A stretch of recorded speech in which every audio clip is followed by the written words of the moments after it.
오늘 모처럼 출석 한번 불러보겠습니다. 소연 엄마. 뭐 그래 놀래 출석 부르는데. 근데 연우 엄마가 누구예요? 연우 엄마 처음 본 건 아니고 얼굴 보니까 몇 번 보인 것 같긴 한데 지금 몇 번 왔어요?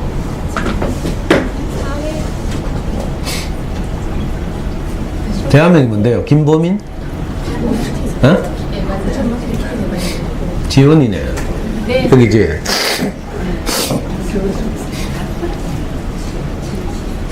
딸 사랑맘님.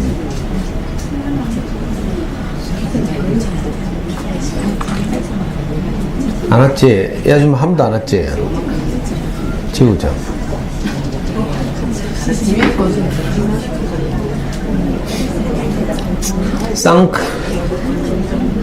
쌍칼님 왔어요?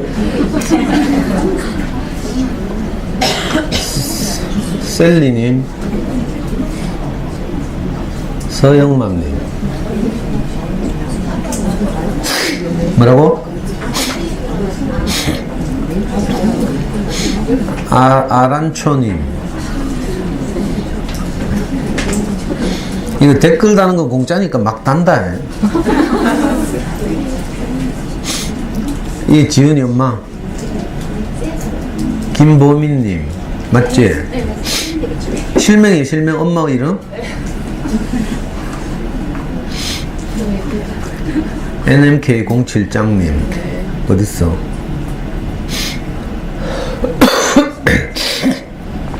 피카소 허진서맘님.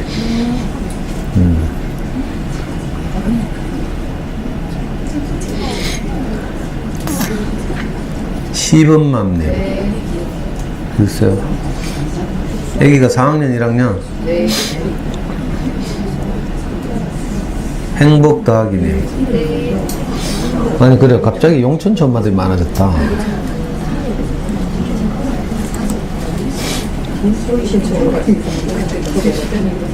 열심히 살자님. 어딨어? 꽃돼지맘님. 10월사랑 오늘 하기회 갖고. 화양연화. 네. 어딨어? 정은정님. 안 됐어요. 담돌맘님. 아직 안 왔어요. 아직? 네. 이 오지 마라 캐라. 너무 잘돼요. 언제까지나? 님. 언제까지나 뭔데 유치원 설명해. 유치원? 오드리 될 뻔님. 우기담이맘님. 알아야 보인다. 안 왔지?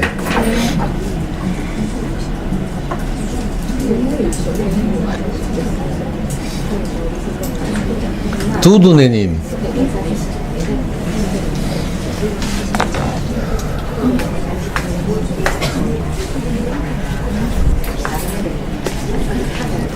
당근란님.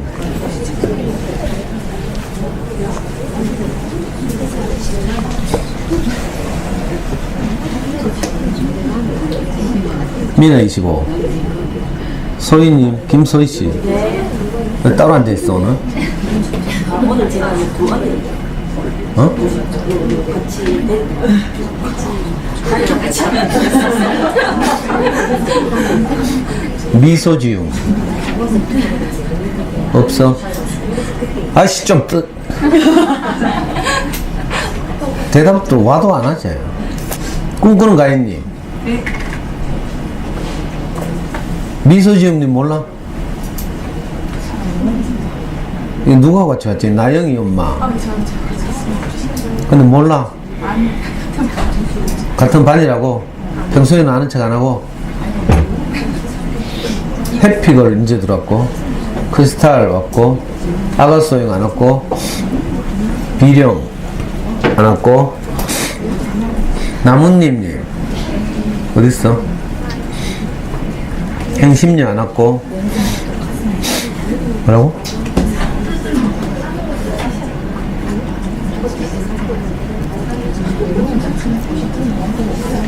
딸셋맘님 어딨어요? 비옴님 왔고. 준이원이맘. 이상미님 안 왔지? 찬스맘님. 아이씨. 정현정님. 아니 어디가 아파요? 말 못할 때가 아파? 뭐 병원 때문에 지금 3주 연속 안 왔지? 거북이님. 오늘 무슨 사기회의라고 들었어요 지금. 뭐라고? 사기회의 갔어요. 아들 둘맘. 미니리미님. 강정고맘. 못 왔습니다. 안 온 거야? 못 온 거야? 뭐 다 뭐? 내일 오는데 안 오고 못 오는 거같요. 코코. 서연희님. 바깥빛 향기. 그레이스. 어딨어? 훈이윤이맘. 오랜만에 오지? 맞는 것 같은데 안경은 언제부터 꼈어? 원래 낀다고?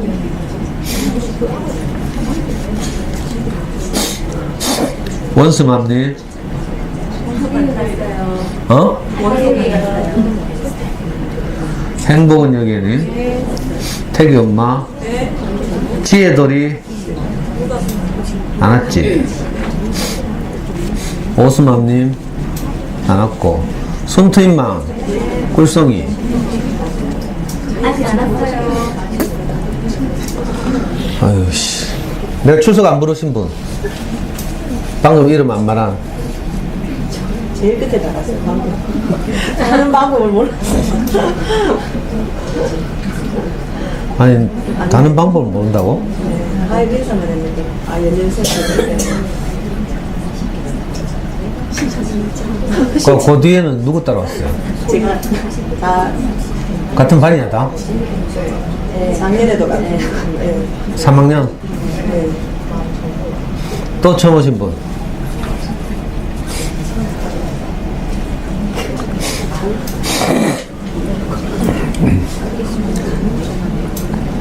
서희씨 수학교실 등록할 거야 안 할 거야?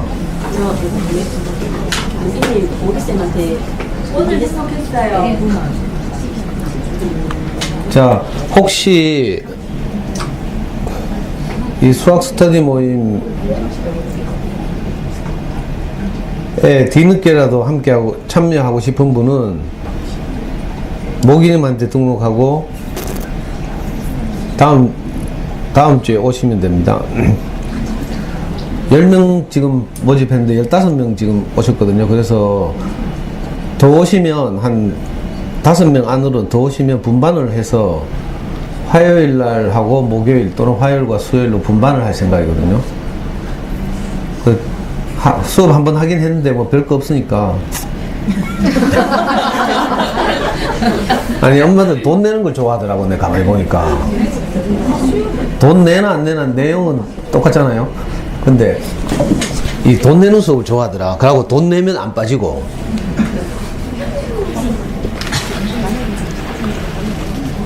이번 화요일도 수업을 한번 해보니까 저는 이제 돈 받고 수업하면요 내가 마음대로 내 말을 못할 것 같고 좀 제한을 받고 돈값을 해야 될 것 같아가지고 부담이 돼서 지금까지 안 했거든요.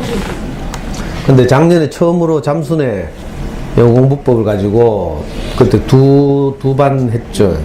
그때도 이번 화요일도 그렇고 해보니까 제 편견이었어요. 편견이고 의외로 돈을 내고 오니까 엄마들이 집중을 더 잘하고 그리고 이렇게 이런 대규모 일방적인 강의가 아니라 같이 이렇게 궁금한 걸 묻고 또 이렇게 대화하는 과정에서 엄마들이 잘못 알아듣고 있는 부분도 발견되고요. 또 저도 이렇게 내년 이제 학부모 교육을 대비해서 생각도 좀 정리하고 괜찮은 수업 같더라고요. 날짜를 좀 정해주시면 좋을 것 같아요. 날짜를 정해달라고 정했잖아. 화요일 날이라고 하셨잖아요. 예. 5명 오시면 예. 다른 날 어떤 날? 어떤 날 하고 싶어요? 목요일. 목요일? 네. 그럼 목요일과 화요일로 분반하면 되지. 뭐. 원래 수요일은 아이들이 수업 일찍 끝나니까 엄마들 좀 쫓기거든요. 그래서 특별한 약속이 없고 이러면 목요일 선택하실 수 있는 분은 목요일 하시면 되죠. 그래서 그 다음 주 화요일날 일단 모여서 분반을 할 거니까 그 전에 등록하시고 다음 주 화요일날 오시면 그 먼저 오신 분들하고 이제 선택하도록. 그죠. 먼저 오신 분들이 뭐 목요일 안 옮기겠다고 하면 희망자만 옮기든지 이렇게. 아니면 다 한꺼번에 하려면 이제 여기 나와서 하면 돼요. 지금 이제 이런 수업은 제 방에서 하는데 화요일날 해보니까 좀 복잡하고 이래가지고 방문 열어놓고 했거든. 답답해서. 필요하면 그렇게 하고. 그리고 사실은 뭐 별거 없긴 한데.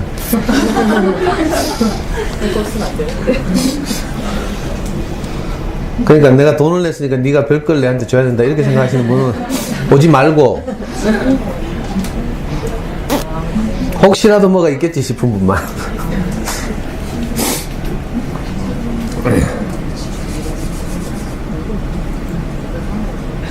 사실 지금까지 제가 많은 분들 만나 뵙고 상담도 해보고 또 저도 국내 나오는 수학교육서적 거의 다 읽어보고요. 제가 아이를 직접 키워보기도 하고 또 우리 연구소 아이들도 있죠.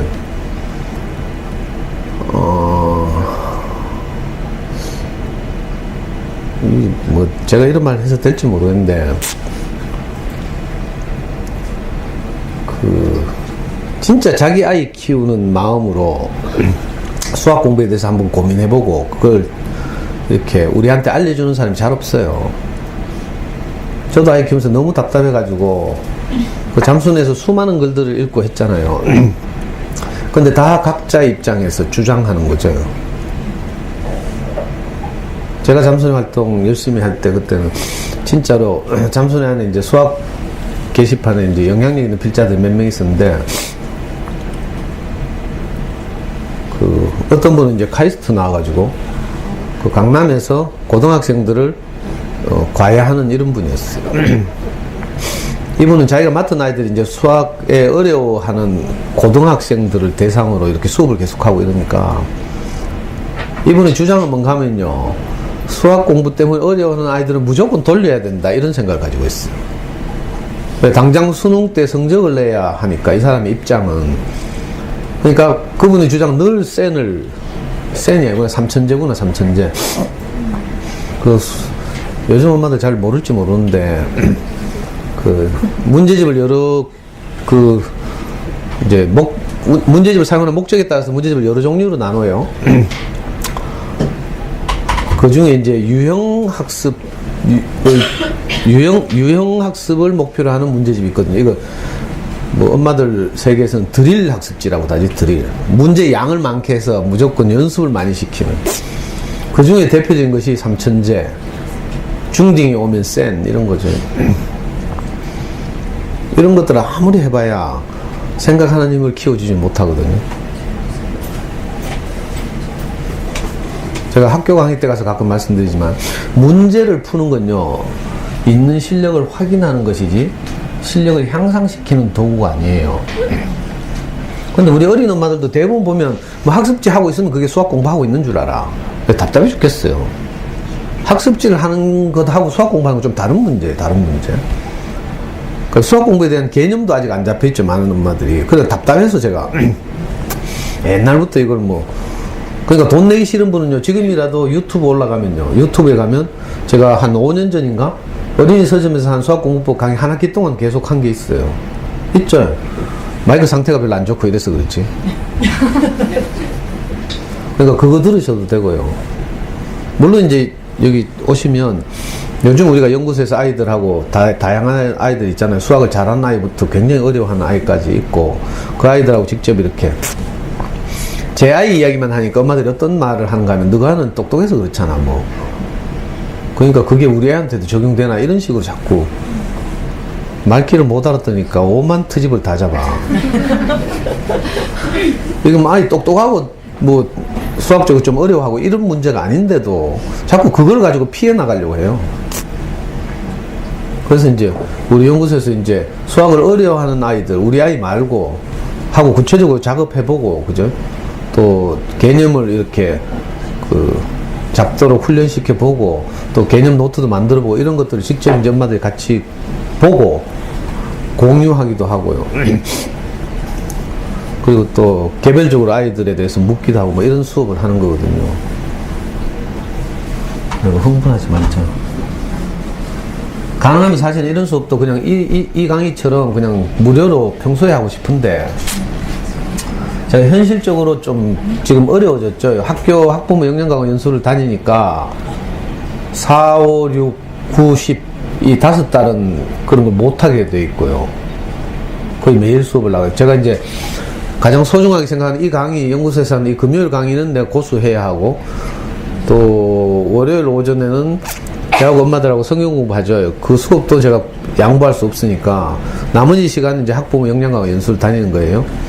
그래서 그 5달이 꽉 차고 겨울방학, 여름방학 빼고 이러면 제가 이렇게 엄마들하고 별도의 수업을 할 수 있는 날이 11월, 12월 밖에 없어요. 학부모 영양강화 연수가 끝나고 나면. 그래서 1년에 한 2달 정도밖에 할 수 없고, 그리고 제가 지금 3년째 엄마들하고 이거 인문학 수업이라고 제가 이름을 붙여서 이제 그림책을 통해서 우리가 어떻게 행복해질까 이런 수업을 하는데, 이거 하고 제가 뭐 영어 공부나 수학 공부하고 바꾸기 싫고요. 왜냐면 영어 공부나 수학 공부는 제가 해도 행복하지 않거든. 강의를 해도. 그죠? 이거는요,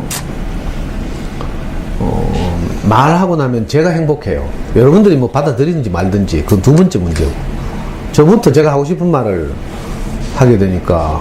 그래서 이 수업을 버릴 수도 없고, 이래서 할 수 없이 제가 생각해낸 게, 엄마들이 요구하기도 하고 이래가지고 작년에 처음으로 잠수의 영어 공부법을 가지고 2팀을 해보니까 의외로 제 생각과 다르게 엄마들하고 제가 가까워지더라고. 오히려 이거 돈 안 내고 하는 강의를 하니까 엄마들이 저를 뭐라고 어렵게 생각한다 그러나? 저 인간은 무슨 대단하다 하면서 돈도 안 받고 뭐 좀 거리를 두는 것 같아. 근데 돈을 내고 하니까 엄마는 좀 당당해지는 것 같더라고. 그 수업 끝나고 저하고 밥 먹자는 엄마들도 생기잖아요. 아, 엄마들한테는 오히려 이게 편하구나. 전에도 그런 일이 있었거든요. 엄마들이 상담을 하는데 제가 한 번도 돈을 받은 적이 없잖아요. 그래서 자꾸 돈 받으라 해. 돈을 받아야 다음에 또 오기가 미안하지 않다고. 야, 그거 참 희한하대. 그리고 진짜로 옛날에 어떤 엄마는 돈을 비싸게 받을수록 좋아한대, 엄마들이. 그 부산에 뭐 상담하러 갔는데 뭐 1시간 50만원 하는데 이런 데 막 가잖아, 보무동 엄마들이. 아니면 서울에 그 70만원씩 하는데도 가고, 뭐 민성원에 공부원리 개사코 뭐 이런 거 있죠. 샤론 코치 개사코 뭐. 진짜 택도 아닌데 가면서 돈 그래, 그 왕복 교통비하고 하면, 어이구, 씨. 내가 이거 시골에 처박혀 있다고 언제.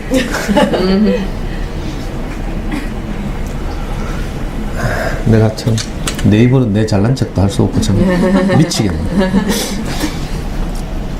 하여튼 그렇습니다. 그래서 지금 우리 서희씨 등록했으면 15명인데 또 한 명이 또 누가 오늘 그 신월에 학예에 간 엄마도 뭐 등록을 못해서 안타깝다고 이래서 제가 생각이 났어요.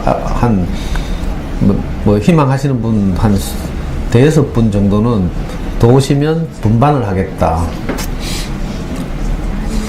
그리고 지금 이 수업이 한 절반 정도 지나갔죠. 12월 마지막 금요일까지 아닌가? 12월 하여튼 크리스마스 전후 금요일까지 하거든요. 그리고 방학 되면 이제 끝나는데, 혹시라도 겨울 캠프에 관심 있으신 분들은 원래 겨울 캠프는 1월 둘째 주 목금토 하거든요. 장소는 소백산 생태탐방연수원. 아직 홈페이지는 없고요. 블로그는 지금 막 만들고 있더라고요. 우리가 작년 여름에 지리산 생태 탐방 연수원 가보니까 시설이 너무 깨끗하고 좋고 그 국립공원관리공단에서 세운 연수 시설이라서 최첨단이고 이걸 이제 전국적으로 쥐고 있거든요. 그래서 지금 11월 지금 일단 오픈해 있지만 오픈식은 안 한 고시 소백산 생태 탐방 연수원이에요. 이게 어디 있는가 풍기에 있어요. 영주 조금 올라가서 풍기 여기서 2시간 정도. 그래서 겨울 캠프를 여기서 하려고 제가 지금 예약해 놓고 있습니다. 이 시설이 수용할 수 있는 숙소 인원이 약 120명 맥시멈. 그래서 제가 12월 중에 공지를 할 거거든요. 그러면 마찬가지로 그 등록하고 댓글 다는 순으로 120명.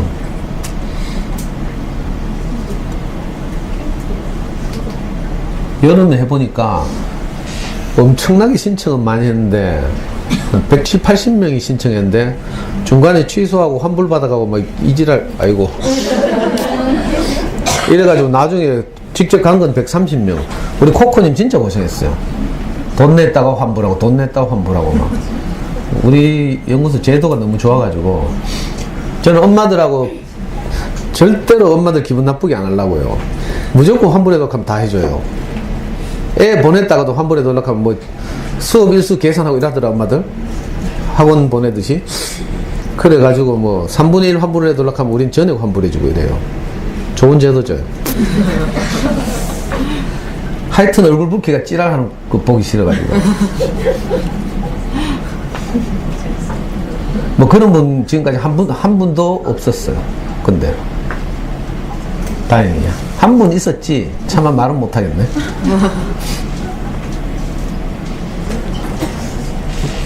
또 그리고 방학 때는 가끔 아이들을 대상으로 하는 특강을 가끔 하거든요. 가끔 해보니까 제가 도저히 애들한테는 강의를 못 하겠더라고요. 첫 해에 애들한테 이거 그림책을 읽어주고 하는 수업을 3번인가 했는데 완전히 내 뚜껑 날아갈 뻔 했잖아요. 근데 동영상 촬영하는데 내 얼굴 색깔 가는 게 보였을 거야. 제 앞에 앉은 가시나들이 하도 말을 안 들어가지고 막 어느 정도로 해야지 내가 이래 그냥 견디는데 그 얼굴이 싹 이제 제가 사이코 되면 그 후로는 저도 감당을 못해요. 그래가지고 제가 하는 거 무리인 것 같고 그래서 재작년 크리스마스 때는 우리 아들이 와서 특강 한 적이 있고요. 그때 엄마들한테 했나? 그리고 작년에는 우리 아들의 한 4년 후배 지금 대구 교대 졸업해가 원래 초등학교 교사로 간 우리 영희라고 있어요. 어릴 때부터 같이 크고 애도 사교육 하나도 안 받고 이렇게 큰 그 영희가 와서 이렇게 수업한 적이 특강한 적이 방학 때 이제 그런 특강을 가끔씩 준비하고 있습니다.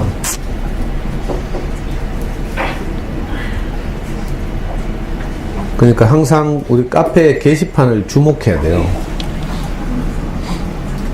막 2년에 한 번씩 들어가지고 막 이번에 그 엄마 왔어?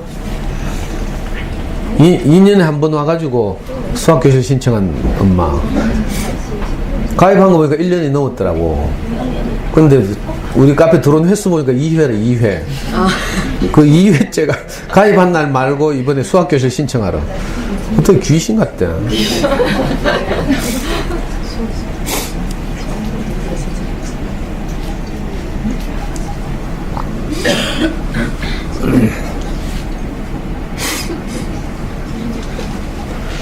그리고 오늘은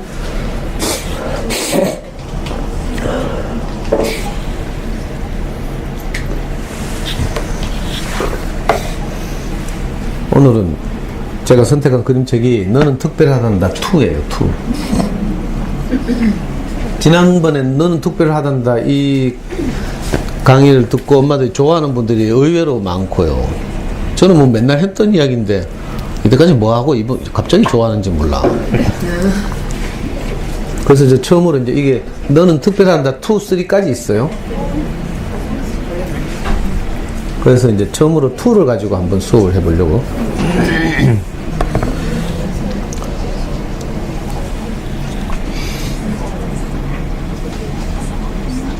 그리고 여기 강의를 들으러 직접 우리 연구소 오시는 분들도 참 감사하지만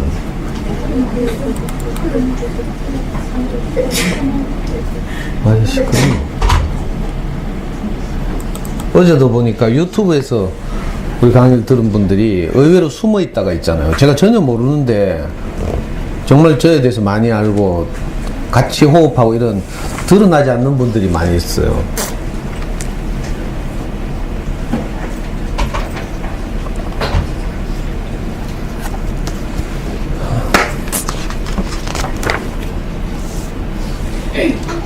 자,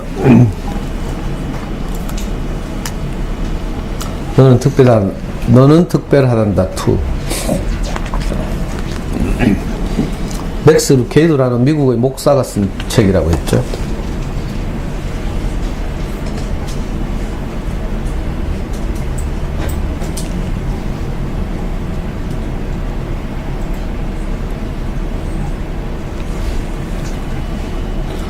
전에 3주 전인가 했던 너는 특별하단다 1은요 지구상에서 발간된 그림책 가운데 가장 많이 팔린 책이라고 했어요. 제가 조사할 때만 해도 3,500만 부가 팔렸으니까. 그리고 우리 아이들의 자존감을 높여주고 사실 아이들뿐만 아니라 우리 어른들에게도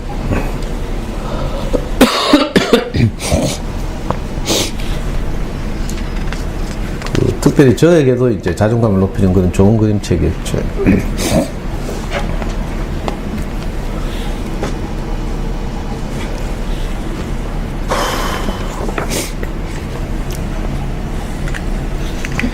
제가 한번 읽어볼게요.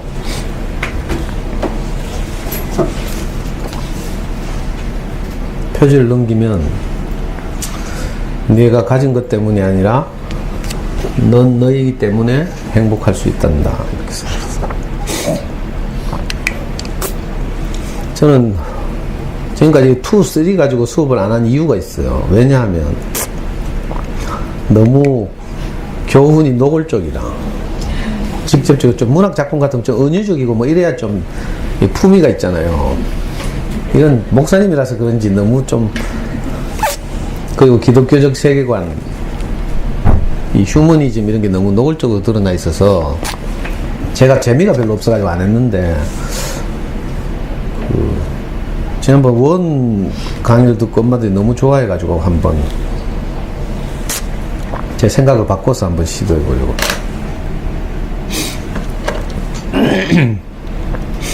저는 원에서 이제 들으신 것처럼 펀치넬로가 주인공입니다.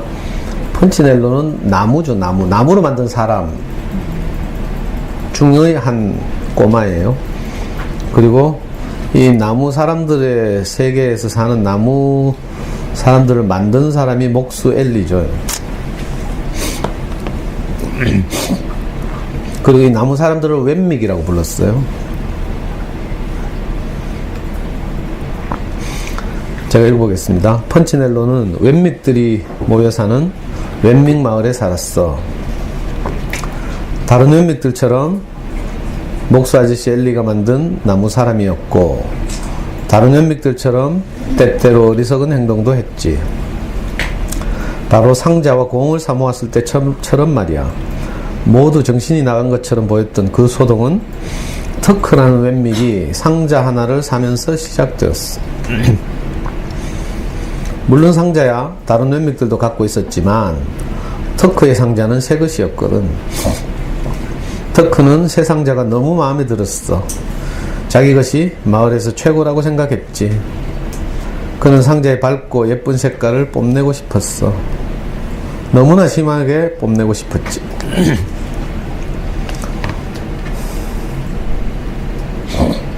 터크는 괜히 길을 왔다 갔다 하면서 사람들에게 새 상자를 보여주었어. 그리고는 아무나 붙잡고 불쑥 말했어. 너 내 새 상자 봤니? 한번 만져볼래?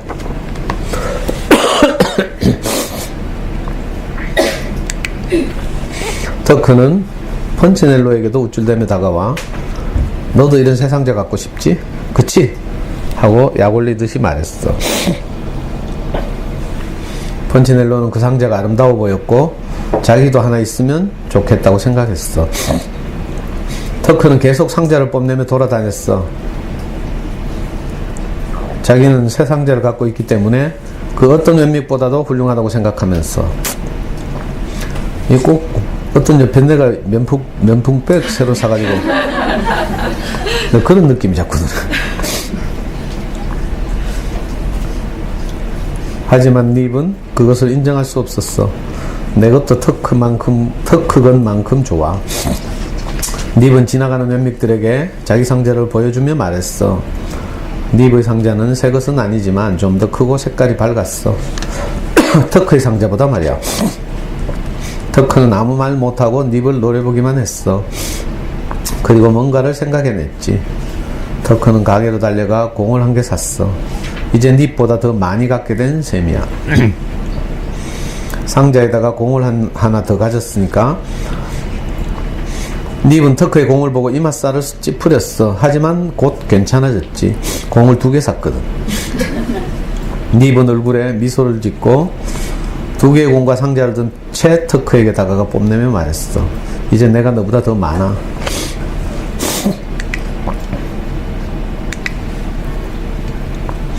터크는 정신없이 가게로 달려가 상자를 하나 더 샀어. 그러자 닙도 달려가서 공을 하나 또 샀어. 그리고 이번엔 터크가 공을, 닙은 상자를 샀어. 공상자, 터크, 닙, 터크. 둘은 번갈아 가며 상자와 공을 샀어. 이쯤에서 누군가 이 소동이 더 이상 커지지 않게 막아야 했어. 실제로 시장님이 그러려고 했지. 당신들 참 어리석군. 도대체 장난감 따위가 더 많고 적고에 누가 신경 쓴단 말이오. 사장님이 터크와 닙에게 말했어. 시장님은 지금 질투하시는 거죠? 봐요, 시장님은 한 개도 없잖아요. 두 사람은 시장님에게 되들었어. 질투라고? 맙소사. 그러나 잠시 뒤 시장님은 가게에 들어가 상자와 공을 한아름 샀어.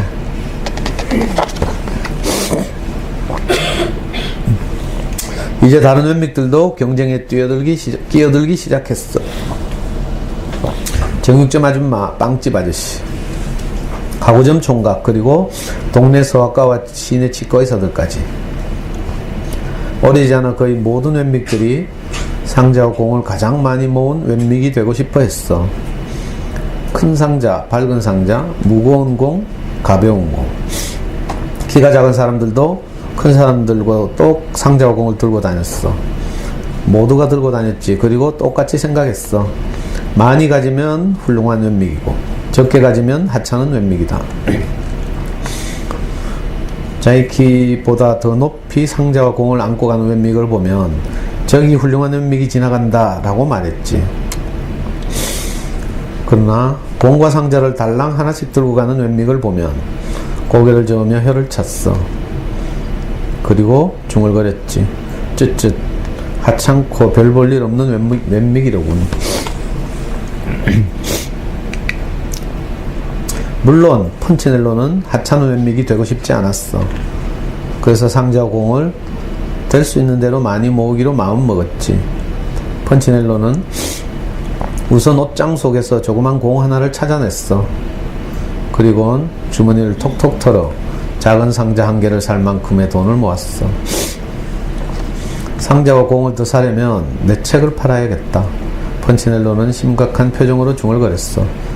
펀치넬로는 정말로 책을 팔아서 한쪽에 구름이 그려진 초록색 상자를 샀어. 하지만 펀치넬로는 더 많이 갖고 싶었어. 돈이 더 필요해. 밤을 새워 일을 해야겠다. 그렇게 해서 번 돈으로 공을 하나 더 샀어. 계속해서 자지 않고 일하는 펀치넬로에겐 침대가 필요 없었어. 침대도 팔아야겠다 라고 마음먹었지. 침대를 판 돈으로는 공을 2개 샀어. 머지않아 펀치넬로도 공과 상자를 많이 갖게 되었어. 하지만 다른 웬믹들은 더 많이 갖고 있었어. 어떤 웬믹들은 너무 많아서 걷기조차 힘들어했어.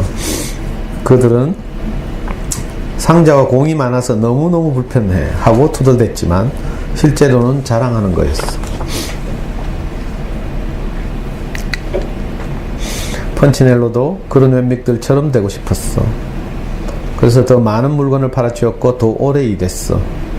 잠을 못 잔 눈은 피로해 보였고 장난감을 들고 다니느라 팔의 힘도 다 빠져버렸어. 마지막으로 쉰 게 언제였을까? 하지만 가장 나쁜 일은 친구들과 노는 것조차 잊어버렸다는 거야. 너무 오랜만이다. 어느 날 친구 루시아가 펀치넬로에게 말했어. 이제 우리랑 안 놀 거야? 단짝이던 스플린트가 물었어. 사실 모든 웬믹들이 상자와 공의 정신을 빼앗긴 건 아니었어. 펀치넬로의 친구들은 그러지 않았거든. 그러나 펀치넬로에겐 친구들보다 상자와 공을 모으는 일이 더 중요했어. 난 더 일을 해야만 해. 펀치넬로가 이렇게 대답하자 친구들이 한숨을 내쉬었어. 하지만 펀치넬로는 신경 쓰지 않았어. 오직 상자와 공을 모으는 웬믹들이 어떻게 생각하느냐가 중요했으니까. 그렇지만 펀치넬로가 아무리 열심히 일을 해도 다른 웬믹들의 관심을 끌 만큼 많이 사모을 순 없었어. 마침내 그는 결심했어. 그래, 집을 팔아야겠어. 그거 미친 짓이야. 루시아가 소리 질렀어. 앞으로 어디서 살려고? 스플린트가 물었어. 펀치넬로는 대답을 못했지만 신경 쓰지 않았어. 오직 그 돈으로 살 상자와 공들만 생각했거든. 결국 펀치넬로는 집을 팔았어. 그래서 상자와 공을 사고 또 사고 또 샀지. 너무 많이 들고 다니느라 앞을 제대로 볼 수가 없었어. 들고 다니는 것들이 펀치넬로의 키보다 훨씬 높았으니까. 하지만 개의치 않았어. 팔이 좀 아프면 어때? 걸어가다 벽에 부딪히는 게 큰 일인가? 친구가 없으면 어때? 펀치넬로에겐 상자와 공이 있었고 그가 지나가면 웬믹들이 뒤돌아보며 우와 저 훌륭한 웬믹 좀 봐 하고 말하곤 했는걸. 비록 그들을 볼 수는 없었지만 소리는 들을 수 있었고 펀치넬로는 기분이 무척 좋았어. 펀치넬로는 자신이 훌륭한 웬믹이라고 생각했지. 그런데 누군가 규칙을 바꿨어. 바로 시장님의 부인이었어. 시장님의 부인은 자신의 상자와 공들이 무척 자랑스러웠어. 엄청나게 많았을 뿐 아니라 특별한 것들도 많았기 때문이지. 시장님의 부인은 이름도 별난 최고급 상점에서 상자와 공을 샀어. 그리고 누구나 볼 수 있게 상표를 붙인 채 들고 다녔지. 자신이 최고의 웬믹이란 걸 보여주고 싶었던 거야. 어느 날 그녀에게 한 가지 생각이 떠올랐어. 나는 가장 많이 갖고 또 가장 높이 올라갈 테야. 그녀는 상자 더미 꼭대기에 올라가 외쳤어. 여러분 날 봐요. 그러자 상자와 공을 모으는 웬믹들 사이에 더 높이 올라가려는 소동이 벌어졌어. 어떤 이는 분수대 위에, 어떤 이는 발코니 위에, 또 다른 이는 지붕 위에까지 올라갔어. 그렇지만 산 꼭대기를 생각해낸 것은 시장님이었어. 마을 뒤편에는 웬믹 봉우리가 있었어. 나는 산 꼭대기에 가장 먼저 올라가야겠다. 시장님은 정말로 그렇게 되기를 바라면서 외쳤어. 이제 어떤 웬믹이 가장 많이 갖고서 가장 높이 오르느냐는 경주가 되었지. 웬믹들은 상자와 공을 들고 산 꼭대기를 향해 달려갔어.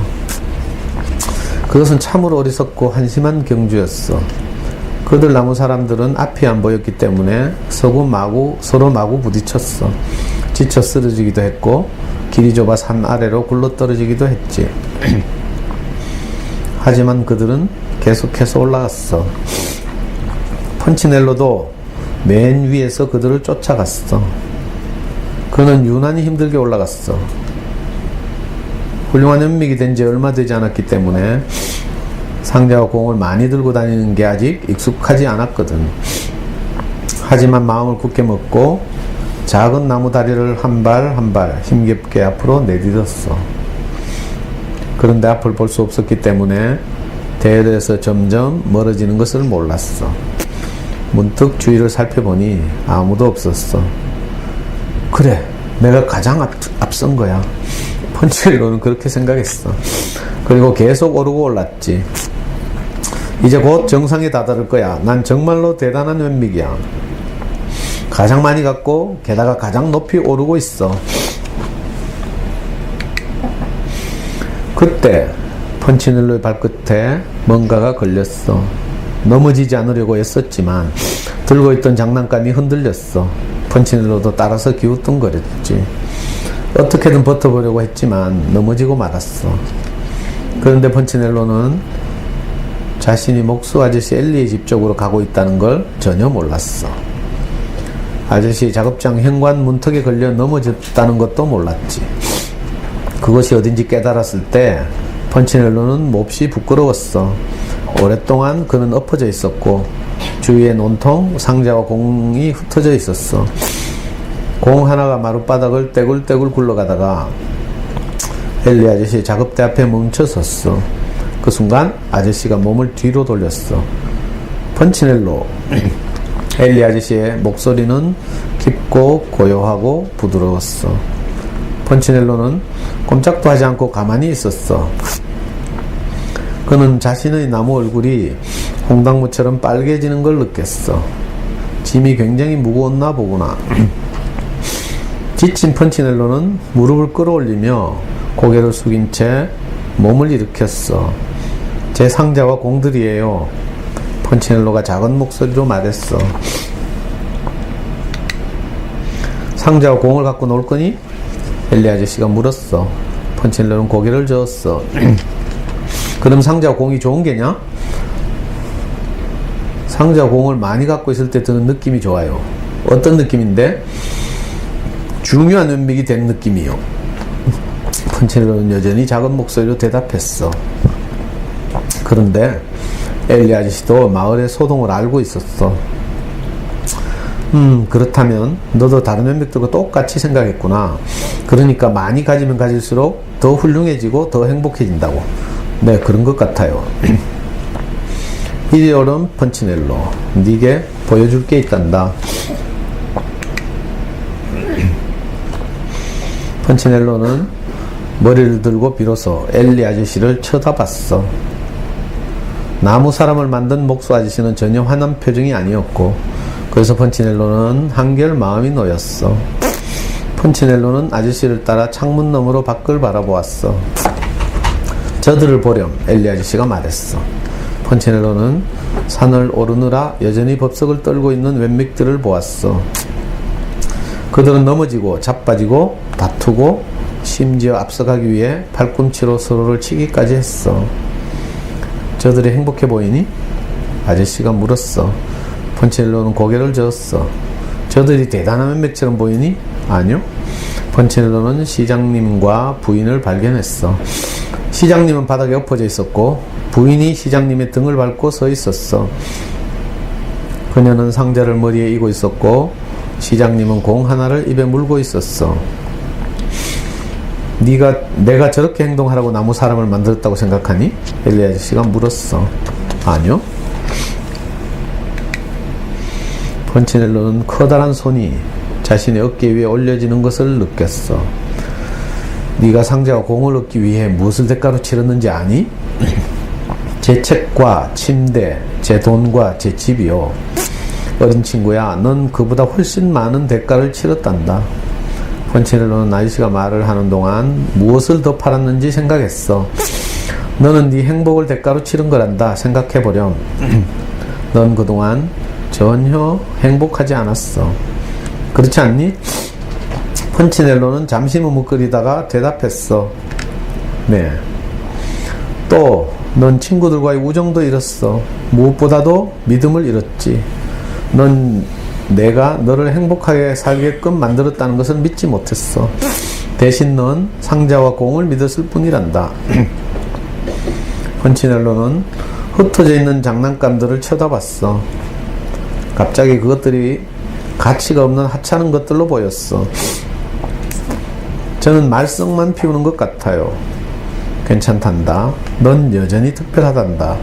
펀치넬로는 고개를 숙이고 미소를 지었어. 너는 특별하단다. 네가 가진 것 때문이 아니라 오직 너라는 이유만으로. 너는 나에게 소중하며 난 널 사랑한단다. 그것을 잊지 마렴 어린 친구야.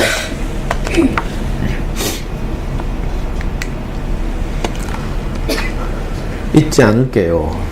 펀치넬로는 미소를 지었어. 그리고 조금 있다가 아저씨를 불렀어.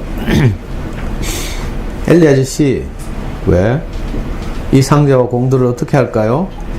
글쎄, 정말로 필요한 누군가에게 줘야겠지. 펀치넬로는 떠나려다가 다시 한번 멈춰서서 말했어. 엘리 아저씨, 왜? 근데 저 잘 곳이 없어요. 엘리는 미소를 지었어. 그리고 말했지. 오늘 밤 이곳에서 자면 어떻겠니? 그랬으면 좋겠어요. 저 많이 피곤하거든요. 그리고 그날 밤 펀치넬로는 대패밥 침대 위에서 잠을 잤어. 아주 푹 잤지. 그를 만든 목수의 집은 무척 편안했으니까.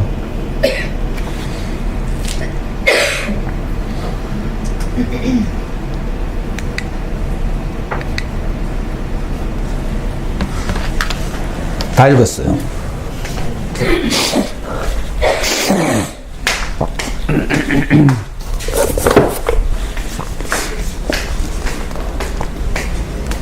제가 방금 이 책을 우리 여러분들에게 읽어주다가 생각난 게,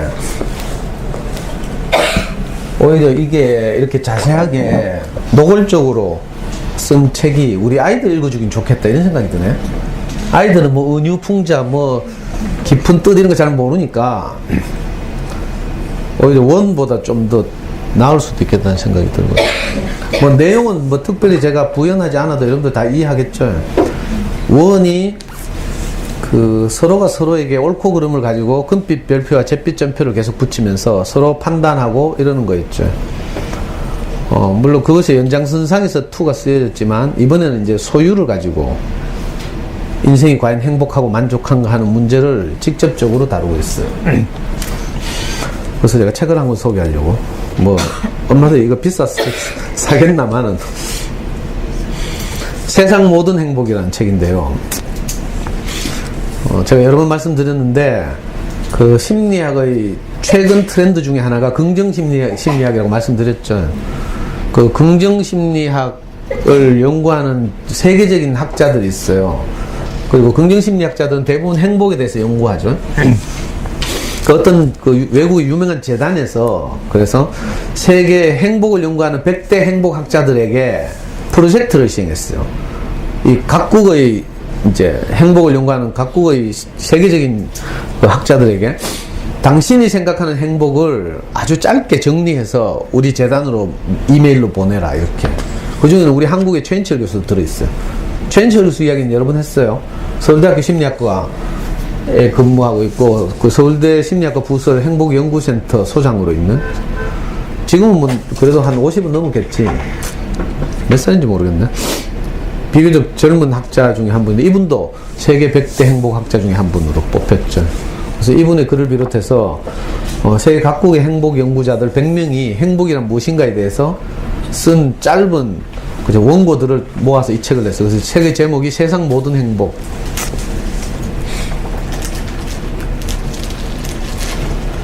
여기 너는 특별하단다를 읽으면서 그래 소유가 우리를 행복하게 하는 것은 아니야 라는데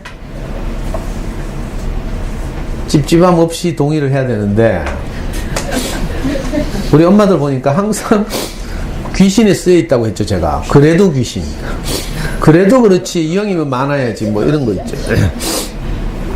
이런 잘못된 이제 경향에 이 점령당해 있죠. 씌여 있기 때문에 이걸 원시적으로 표현하면 귀신에 쓰여 있다 이렇게 말하는 거예요. 그래서 진짜 행복을 놓치는 거라. 이상하게 그래도 그렇지 뭐는 많아야지 자꾸 이런 생각을 해요. 근데 저는 이제 제가 이제 제 스승을 통해서 물론 배운 거죠. 제가 뭐 스스로 하는 건 하나도 없으니까. 근데 우리 목사님 하시는 말씀을 들어보니까 그게 아니었어. 어떤 사람이 자기가 제어할 수 없는 많은 양의 돈이 생기면 어떻게 되는 줄 알아요? 완전히 망하는 거라. 여러분들 주위에서 한번 생각해 보라니까. 내가 그 많은 재물이 생겼잖아요. 그 재물을 인격적으로 제어하고 통제할 수 있고 가치 있는 곳에 쓸 수 있으면 그게 아주 유용한데요. 그렇지 못할 경우에 많은 돈이 갑자기 생기잖아요. 감당을 못해요. 그 대표적인 사례들 우리 주변에 많이 있어. 이상하게 그 별것 아닌 얼마 안 되는 돈 때문에 형제간에 안 만나잖아. 이 돈을 제어하지 못하는 거죠. 돈은 사람이 만든 거예요. 그죠? 필요 때문에. 옛날에 왜 이 원시적 사회 때, 시족 사회 때 자기 시족들이 생산한 물건이 남아 돌고 또 다른 건 필요하고 이럴 때 어떻게 했어요? 남아 도는 것과 다른 시족이 이렇게 생산한 것을 바꿨잖아요. 이 교환이라고 하죠. 물물교환. 그게 참 편리하고 좋았단 말이에요. 내가 다 일하지 않아도 되고, 나는 쌀만 생산해도 다른 곳에서 다른 걸 생산하면, 배추를 생산하면 바꾸면 되니까. 근데 이걸 좀 더 효과적으로 하기 위해서 이제 인류가 발명해낸 게 화폐예요, 화폐. 처음에는 조개 껍데기를 가지고 화폐 역할을 하기도 하고 뭐 이랬죠. 그러니까 돈은 사실은 우리 사람들의 삶을 풍요롭고 편리하게 하기 위해서 사람들이 만들어낸 것에 불과한데, 우리가 잘못하면 어떻게 돼요? 이 웬믹들처럼 주객이 전도돼서, 예? 돈이 무엇보다도 소중해지거든요. 이걸 뭐라고요? 그리스 철학에서는 만모니즘이라고 한다죠. 만모니즘. 만몬이라는 신이 있어요. 물질을 신처럼 중요하게 여기는 경향. 이걸 보고 만모니즘. 자, 번역하면 물신주의. 물질을 신처럼 여기는 경향이라는 거죠. 근데 현대사회는 자본주의 사회다 보니까 우리도 모르게 이 물신주의가 나를 점령해 왔어요. 여러분들이 뭐 어디 쫓아다니면서 강의 안 듣고 이래도 저절로 어릴 때부터 부모님들로부터 영향도 받고 책도 읽고, 연속극의 세트장 보면 전부 좋은 소파하고 막 좋은 집, 훌륭한 직업을 가진 주인공들, 이게 대부분이라. 물론 가끔 요즘 다큐멘터리들이 제작되긴 하지만 그 대부분 이런 이제 미디어의 영향을 받고 이러다 보니까 우리도 모르게 거기에 이제 포섭당한 거죠. 포섭. 그게 너무 중요해졌어요. 중요하다 보니까 돈 몇 푼 때문에 형제간에 안 만나잖아. 많은 집이 이래요. 어머니 시어머니 칠순잔치 하는데 얼마씩 부담할까 이런 거 가지고 뭐 이야기하다 싸우고 삐지고 안 만나고 뭐 이런 일도 흔하고요. 뭐 우리는 그래 뭐 결국 꼴난 뭐 칠순잔치 때문에 그렇다 하지만 돈이 진짜 많은 사람들 보라니까. 돈이 진짜 많은 사람들 형제간에 다 소송해. 우리나라 30대 재벌 중에요, 법정에서 형제간에 싸우지 않는 재벌이 10개도 안 돼. 알아요? 그 중에 대표적인 게 최근에 작년에 유명했던 롯데 그룹 있잖아요. 꼭 롯데 그룹만 그런 게 아니야. 삼성도 그래. 삼성 이맹희하고 이건희하고 막, 건희가 동생인데도 이맹희한테 막 아주 막 하고 막 이러죠. 이상하다니까. 그러니까 소유가 많다고 좋은 게 아닌데 우리는 그런 많은 소유를 가져본 적이 없으니까 나도 그래 가져보고 그런 걸 깨달았으면 좋겠다 이렇게 생각해요. 이게 멸망하는 짓이라 꼭 내가 해보고 알아야 되면 인생 짧은데 이미 심하니. 그래서 우리가 이제 이런 수업도 하고요. 진짜 희한하더라니까. 내 주변에도 봐도 그렇고, 그 얼마 안 되는 어떤 것 가지고요, 그 부모님 알량한 재산 좀 가지고도 이 미묘하다니까. 어떻게 나눌까 이런 거. 우리 뭐 처남들도 그렇더만 보니까.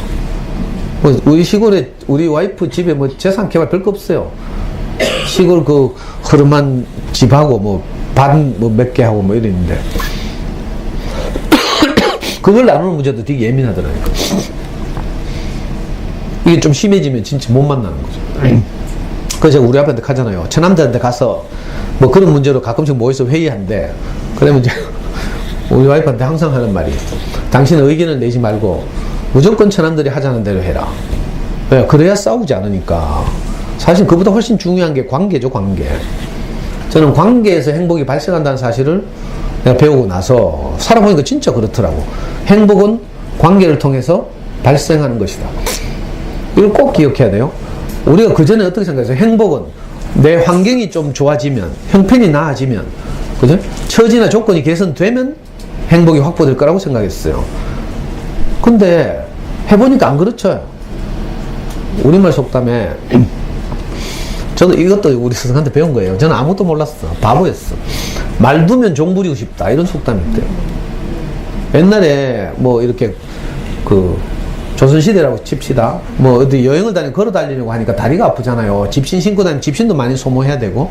그러니까 이 사람 소원이 뭐겠어? 말이 한 마리 있으면 말 타고 다니면 진짜 편하겠다 이렇게 생각하는 거라.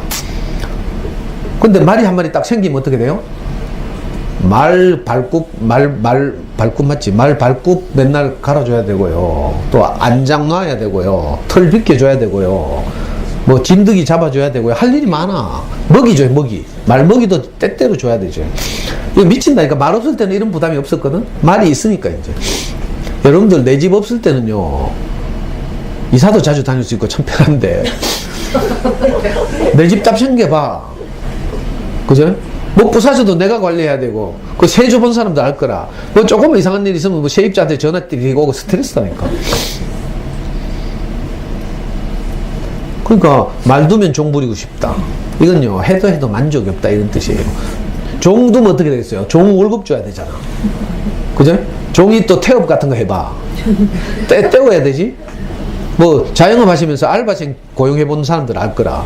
일마들이 연락도 안 하고 어느 날 갑자기 안 와. 그럼 골치 아프다니까. 그러니까 말 두면 종 부리고 싶고 종 있으면 또 월급 확보해야 되고 뭐 골치 아프다니까. 그러니까 그걸로는 만족이 없다 이런 뜻이에요. 소유로서는 만족이 없다 절대로. 이제 이걸 이제 이 책이 말하려고 하는데 우리는 근데 쉽지 않잖아요. 그래도 그렇지 자꾸 이 생각이 든다니까. 소유가 필요하지 않다 이 말이 아니에요. 소유가 있으면 편리해요. 그죠? 좋은 차 있으면 좀 굉장히 편리하잖아요. 저도 고급차 타보니까 저는 평생 차 없이 살아가지고 좋은 차 가끔씩 엄마들 좋은 차 얻어 타거든. 와, 타보면 막 전에 내가 어떤 아빠차를 탔는데 그 차가 벤츠였어. 벤츠 뒷자리에 앉은 데 있잖아요. 와, 뭐 뒤에도 이상한 모니터 막 있고 막. 이 아빠 생각이 가끔 나네요. 구미에서 소아청소년과 하는 아빠인데 이 와이프가 내 강의를 들었어. 수성구 범호동 동일하이빌, 수성 동일하이빌 살던 엄마인데 어느 날 호수에서 와서 제 강의를 듣다가 너무 엄마가 좋아가 첫날부터 막 울더라고. 그래서 집에 돌아가서는 갑자기 애하고 관계가 되는 거라. 그 전까지는 뭐 애가 약간 그 당시에 애가 이제 그 소위 말하는 과잉행동, 주의력 결핍, 과잉행동 장애, ADHD 성향이 있었거든요. 근데 이런 아이들이 지가 좋아하는 일에 놀라운 집중력을 보여. 근데 엄마는 범호동에서 이제 주변 엄마들하고 경쟁하면서 아이를 키워야 하니까 그죠? 아이를 계속 컨트롤 하려고 하는 거죠. 근데 아이는 지가 좋아하는 일에 놀라운 집중력을 보이지만 그렇지 않은 데는 적응을 못해. 그러니까 맨날 저녁마다 아빠가 퇴근해서 가면 애 잡고 있는 거라. 그래가지고 구미에서 퇴근하고 동대구 내리면요 집에 걸어간다. 조금이라도 늦게 들어가려고. 운동도 할 겸. 그러던 아빠가 어느 날 보니까 와이프가 뭐 이상한 테이프를 듣고 있는 거야. MP3. 그리고 아이하고 이제 좀 사이도 좋아지고 이래가지고 아빠가 너무 놀래가지고 저한테 찾아왔어요. 도대체 우리 와이프가 선생님한테 무슨 말을 들었길래 저 사람이 변하네 하면서. 그리고 그 아빠도 요즘 말로 하면 우리 카페에 있는 토라스쿨 강의죠. 저하고 엄마들하고 성경 공부하는 그 강의를 그 아빠가 계속 들었다니까. 그리고 이제 드디어 저하고 만나자고 해서 몇 번, 4번인가 만났어요. 범호동 막창집 이런 데 저를 데리고 갔어. 막창 사주고 뭐 이러면서. 그때 내가 그 벤츠를 타봤다니까. 그래서 그 아빠 카드에 선생님 혹시 제가 이 의사가 아니라도 저를 이렇게 친구처럼 대해줄 수 있습니까? 이 카드라? 내가 지를 의사라서 지금 만나는 줄 아나 봐. 그러니까 모든 사람들이 이런 이상한 이 왜곡된 생각을 가지고 있는 거죠. 저는 의사라서 만나는 게 아니라 저를 좋아하기 때문에 만나는 거예요. 저는 저를 좋아하는 모든 사람을 제가 좋아하거든. 그 진짜 고맙잖아요. 이 보살없는 제 이야기를 듣고 너무 좋아하고 집안에 그 집 초청에 가봤잖아. 와, 수성 동일하이빌 가보니까 가봐야 아는데. 아이파크 이거 잽도 안 돼. 아니 밑에 수영장 쫙 있고요. 지하에. 아이파크 수영장 있나? 아, 그래? 요즘 좋아졌네. 아니 그거 가보니까 진짜 좋더라니까. 헬스 그것도 아주 좋고, 그리고 안에 들어가니까 일단 평수도 넓지. 하여튼 그 리모델링 해가 뭐 하여튼 잘 해놨어. 그 수성 동일하빌 분양할 때 그랬다잖아. 프리미엄 마케팅. 의사들 대상으로만 팔았대. 그래가지고 처음에는 다 의사인데 이제 이거 사고 팔고 하는 과정에서 그 당시에만 해도 한 70% 의사래요. 뭐라고 떠드는 지금 누구? 네 코코제. 떠드는 게. 아니야? 하여튼 좋더라니까. 나도 좋은 줄 다 알아. 벤츠 좋은 줄도 알고. 근데 있잖아요. 그게 좋지 않다는 게 아니에요. 근데 그게 행복을 가져다 주지는 않는다는 거야. 이상하죠. 여기도 있잖아. 상자 모으기 시작했는데 상자 가지고 서로 경쟁하고 비교하고 뭐 큰이 장식하고 뭐 색깔이 발림하고 뭐 그거 하다가 이제 다음에는 공 해야 돼. 공. 그죠? 아파트 가지고 가다가 나중에 뭐 해야 돼요? 차 가지고 해야 되지? 차 다음에 뭐 할 건데? 명품백 이런 거 해야 되죠? 아니, 우리 겸이 엄마 저 옛날 전설적인 스토리 있잖아. 겸이를 4살 때부터 영유를 보내기 시작했어. 영유가 아니고 그 당시에 영유가 지금은 뭐 일반적이 됐지만 그 당시 영유는 그래도 잘 사는 옆에 애들이 오잖아요. 영어 유치원 가니까 한 반에 10명이 반인데 그중에 뭐 8, 9명이 다 사자 돌림이래. 근데 겸이 엄마는 뭐 사자 돌림의 분해가 아니잖아. 그래가지고 그 아줌마도 따라가려고 하니까 막 가랭이 찢어진대. 그래가지고 그 당시에 마침 겸이 아빠가 저걸 했어. 오퍼. 섬유 관련 오퍼를 해가지고요. 이제 그 왜 오퍼 뭔지 알지? 외국에 주문 받으면 여기 회사하고 이렇게 중간에서 중개해가지고 이제 수출하고 뭐 이런 일. 그때는 돈을 많이 벌었나 봐. 그리고 그 사자 돌림 옆에 애들 따라가려니까 다 보니까 그 명품백 들고 있잖아요. 그 겸이 엄마가 하루는 자기 신랑을 쫄라가지고 한 방에 명품백을 5개 샀다니까. 한 방에. 이 실화야, 실화. 내가 지내는 게 아니고. 4개라고? 5개라 했잖아.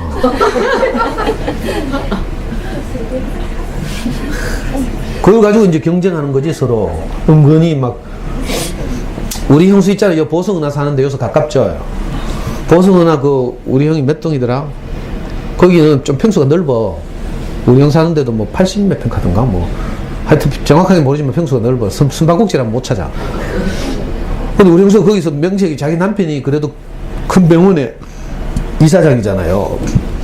근데 그 아파트에는 사업하는 집이 많은가 봐. 그러니까 그 사업하는 사장님들의 와이프들을 언니로 모시고 이제 같이 노는 거라.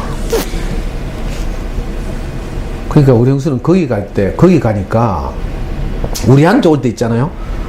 보통 사람들 아래 끝들 만날 때는 우리 형수가 진짜 겸손하거든. 검소해. 비산동 출신이라 가지고 절대로 사치 안 하고 이래요. 그래서 백도 전부 저거라. 짝퉁 들고 다녀도 아니 큰 병원 원장님 사모님이 짝퉁 들고 다니니까 이거 진짜로 믿는다니까. 그래가지고 들고 다니는데 우리 형수 하는 말이 희한하게 보성은하에 사는 사업하시는 언니들, 사업하시는 사모님들하고 만날 때는 절대 짝퉁 못 들고 가는 거야. 왜? 그 언니는 진짜 들고 있거든. 진짜 들고 있는데 짝퉁 들고 가면 금방 표시가 나잖아. 이걸 보고 성경에서 표현한 대로 하면 심판이라고 해, 심판. 심판이 다른 게 아니라니까. 짝퉁은 명품 앞에 서면 저절로 심판이 돼. 맞죠? 아니, 한정식 집 가면 자기 집의 청결을 보여주기 위해서 그 식탁 위에 하얀 켄트지 깔잖아요. 어떤 왜? 켄트지에 가면 요만한 뭐 이렇게 까만 티끌들이 다 그대로 드러나잖아요. 이게 심판이지, 심판. 내가 무슨 이야기를 하다 이리 갔노? 하여튼, 아니, 여러분들 잘 생각해야 되는데, 이건 전쟁이에요, 전쟁. 왜? 자꾸 그런 생각이 나를 사로잡아서 나를 부자유하게 해. 공이 많아야지, 상자가 많아야지, 이런 생각이. 뭐, 우리가 막 굉장한 대접을 만큼은 아니지만, 그래도 우리 수준에서 자꾸 이 생각 한다니까. 그래, 옆에 애들끼리 모이면, 처음에는 뭐 아파트 자랑하다가, 이제 지금 아이파크에 다 모였잖아? 이제 아파트 못 자랑하죠? 똑같으니까? 이제 삶은 비슷해졌어. 그죠? 그리고 남편 뭐 하는지도 이제 뭐 한 40대면 자랑할 거 없어, 이제. 대부분의 경우, 이 동네 살면서. 뭐 저 수성구 살면서는 또 모르지만. 수성구 가면 전문직 종사자들 많으니까. 아니, 진짜 내 동도 초등학교 강의하러 가니까. 아니, 판사가 내 강의 들어왔다니까, 아줌마가. 내가 어떻게 알겠어요? 가니까 알지. 그 아줌마도 막 수두룩해. 막, 코 막 세워가지고 뾰족하고 막 있잖아. 실한데. 근데 여기서 뭐 달 쏘고 살면서 다 비슷비슷하고 고만고만하니까, 이제 상자로는 더 이상 승부가 안 돼. 그럼 뭐 해요? 공으로 해, 공으로. 근데 공도 또 비슷비슷하거든? 그럼 또 딴 걸로 하는 거. 그러다 보면 여러분들 한 40대면 뭐 해요? 이제 애들 성적 가지고 이제. 그러니까 소유란 게 꼭 물건만이 아니에요. 이걸 가지고 계속 나를 내세우려고 하고, 내가 내세울 게 없으면, 그죠? 밖에 외출 못하고 막. 혼자 이렇게 집에 갇혀있고 우울증 걸리고 이렇거든. 근데 뭐 물건도 그렇지만요. 소유도 그렇지만 아이들 성적도 성적 올라간다고 내가 만족하지 싶어요? 절대로 그렇지 않아요. 이건 제가 많이 말씀드렸죠. 오히려 성적이 높아질수록 더 불안해져. 속으로 이 생각했지. 높아지고 불안하면 좋겠다. 안 높아지고도 불안하니까 높아지고 불안했으면 좋겠다. 이 생각한다니까. 이게 망할 짓이지. 이게 그래도 귀신이라니까. 그래도 그렇지 성적은 높아져야지 뭐 이렇게.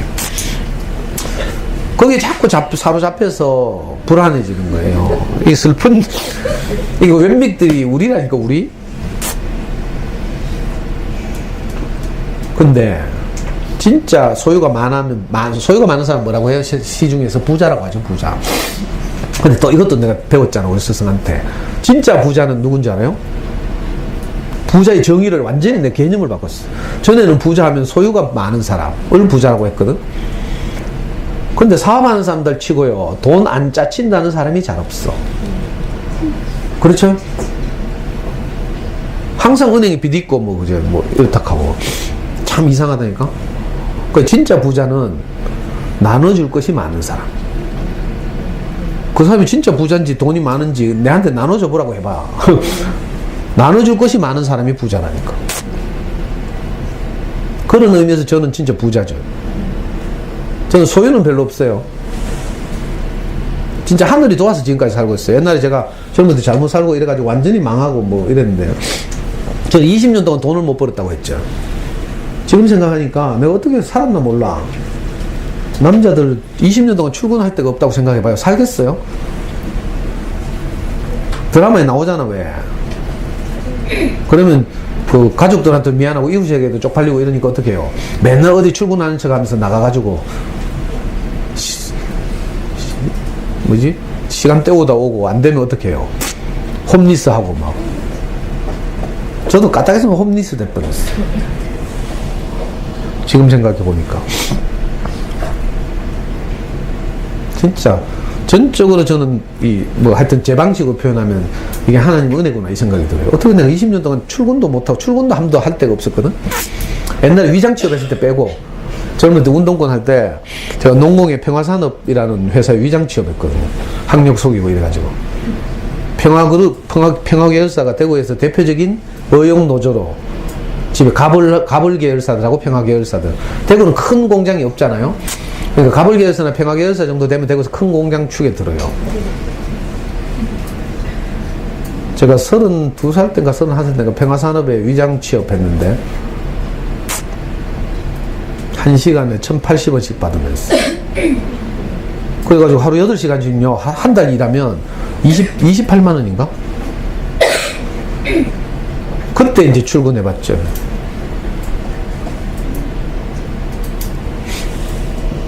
근데 희한하게도 이 나눠줄 것이 많은 사람이 부자라는 새로운 개념을 내가 배우고 나서, 그죠?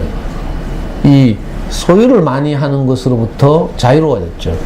많으면 감사할 일이지만, 저 같은 사람은 왜 돈이 안 많은가 하면요. 내가 돈 많으면 이게 관리가 안 돼. 아까 말했죠? 자기가 제어할 수 있는 인격을 가진 사람이 돈을 많이 가지면 그걸 아주 가치 있는 곳에 쓰죠. 이웃을 돕고 기부도 하고 뭐 그죠? 복지재단도 만들고 뭐 이렇게 하겠죠.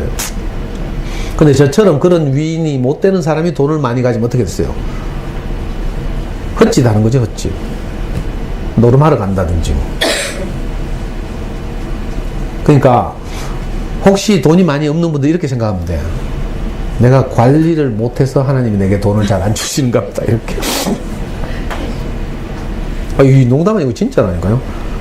제가 할 수 없는 돈 때문에 형제간에 의 상하고 갈라지고 뭐 이런 사람도 많아요. 갑자기 뭐 돈이 많이 생기거나 이러면. 안타깝게도 우리 엄마들, 내가 알고 있는 내 강의 듣고 있는 엄마들 집집마다 이런 일이 많다니까. 내가 괜히 하겠어요. 더군다나 이제 어릴 때하고 달라가지고 각자 가정이 생기고 처자식 생기고 이제 이러면서부터 참 이상한 일이 생기죠. 오히려 이런 많은 것들을 가지고 있는 것이 역설적이게도 내게 무거운 짐이 되기도 해요. 자꾸 무엇을 더 많이 가져야 한다는 이런 생각에 우리가 휩쓸리니까 자꾸 경쟁하고 남을 의식해야 되고요. 이 펀치넬로도 능력도 없는 게 다 그렇게 하니까 지도 상자하고 공 모아야 되고 막 헐떡대면서 집 팔아야 되고 침대 팔아야 되고 막 이렇게 모으죠. 그게 아닌데 이 쫓겨다니는 거죠. 여기 보니까 마지막에는 집 팔아가지고 나중에 잘 데가 없어가지고 목사 아저씨 집에서 자잖아. 우리 내 강의 듣던 엄마들 중에도 남편하고 싸워가지고 가출해가지고 우리 연구소 찾아왔길래 우리 여기서 재운 적도 있어요. 여러분들도 혹시 갈 데 없으면 여기 가서 자면 돼. 아니, 농담 아니라니까 진짜로. 그런 엄마 있어.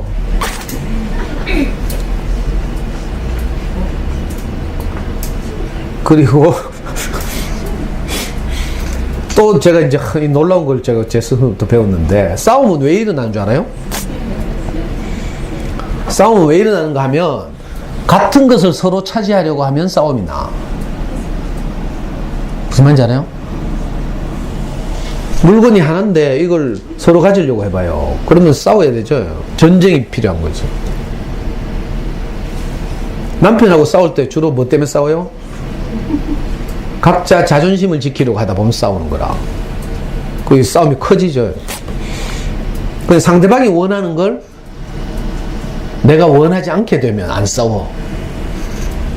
여기 너무 엄마들 수준에 너무 높나? 아니, 제가 해보니까 그래요. 예를 들면 부모님이 뭐 알량하지만 조그만 유산이 있다고 칩시다.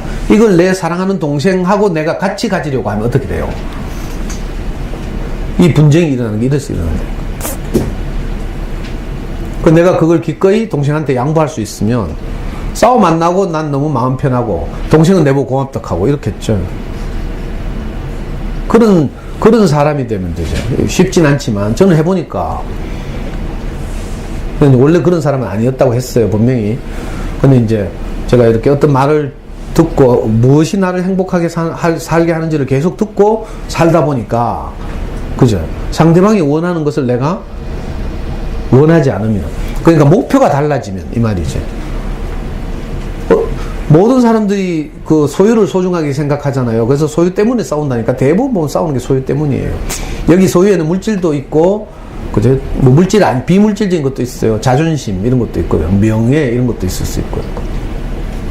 근데 상대방이 원하는 것을 내가 원하지 않으면 이상하게 싸움이 안 나요. 상대방은 소유를 원하더라도 나는 마음을 원한다 이럴 때요. 나는 사람의 마음을 얻는 것이 제 인생의 목표거든요. 재승한테 배워서 그 사람의 마음을 얻을 수만 있으면 내가 뭐든지 대가로 지불할 용의가 있어요. 그러다 보니까 분쟁이 이제 일어나지 않는 거죠.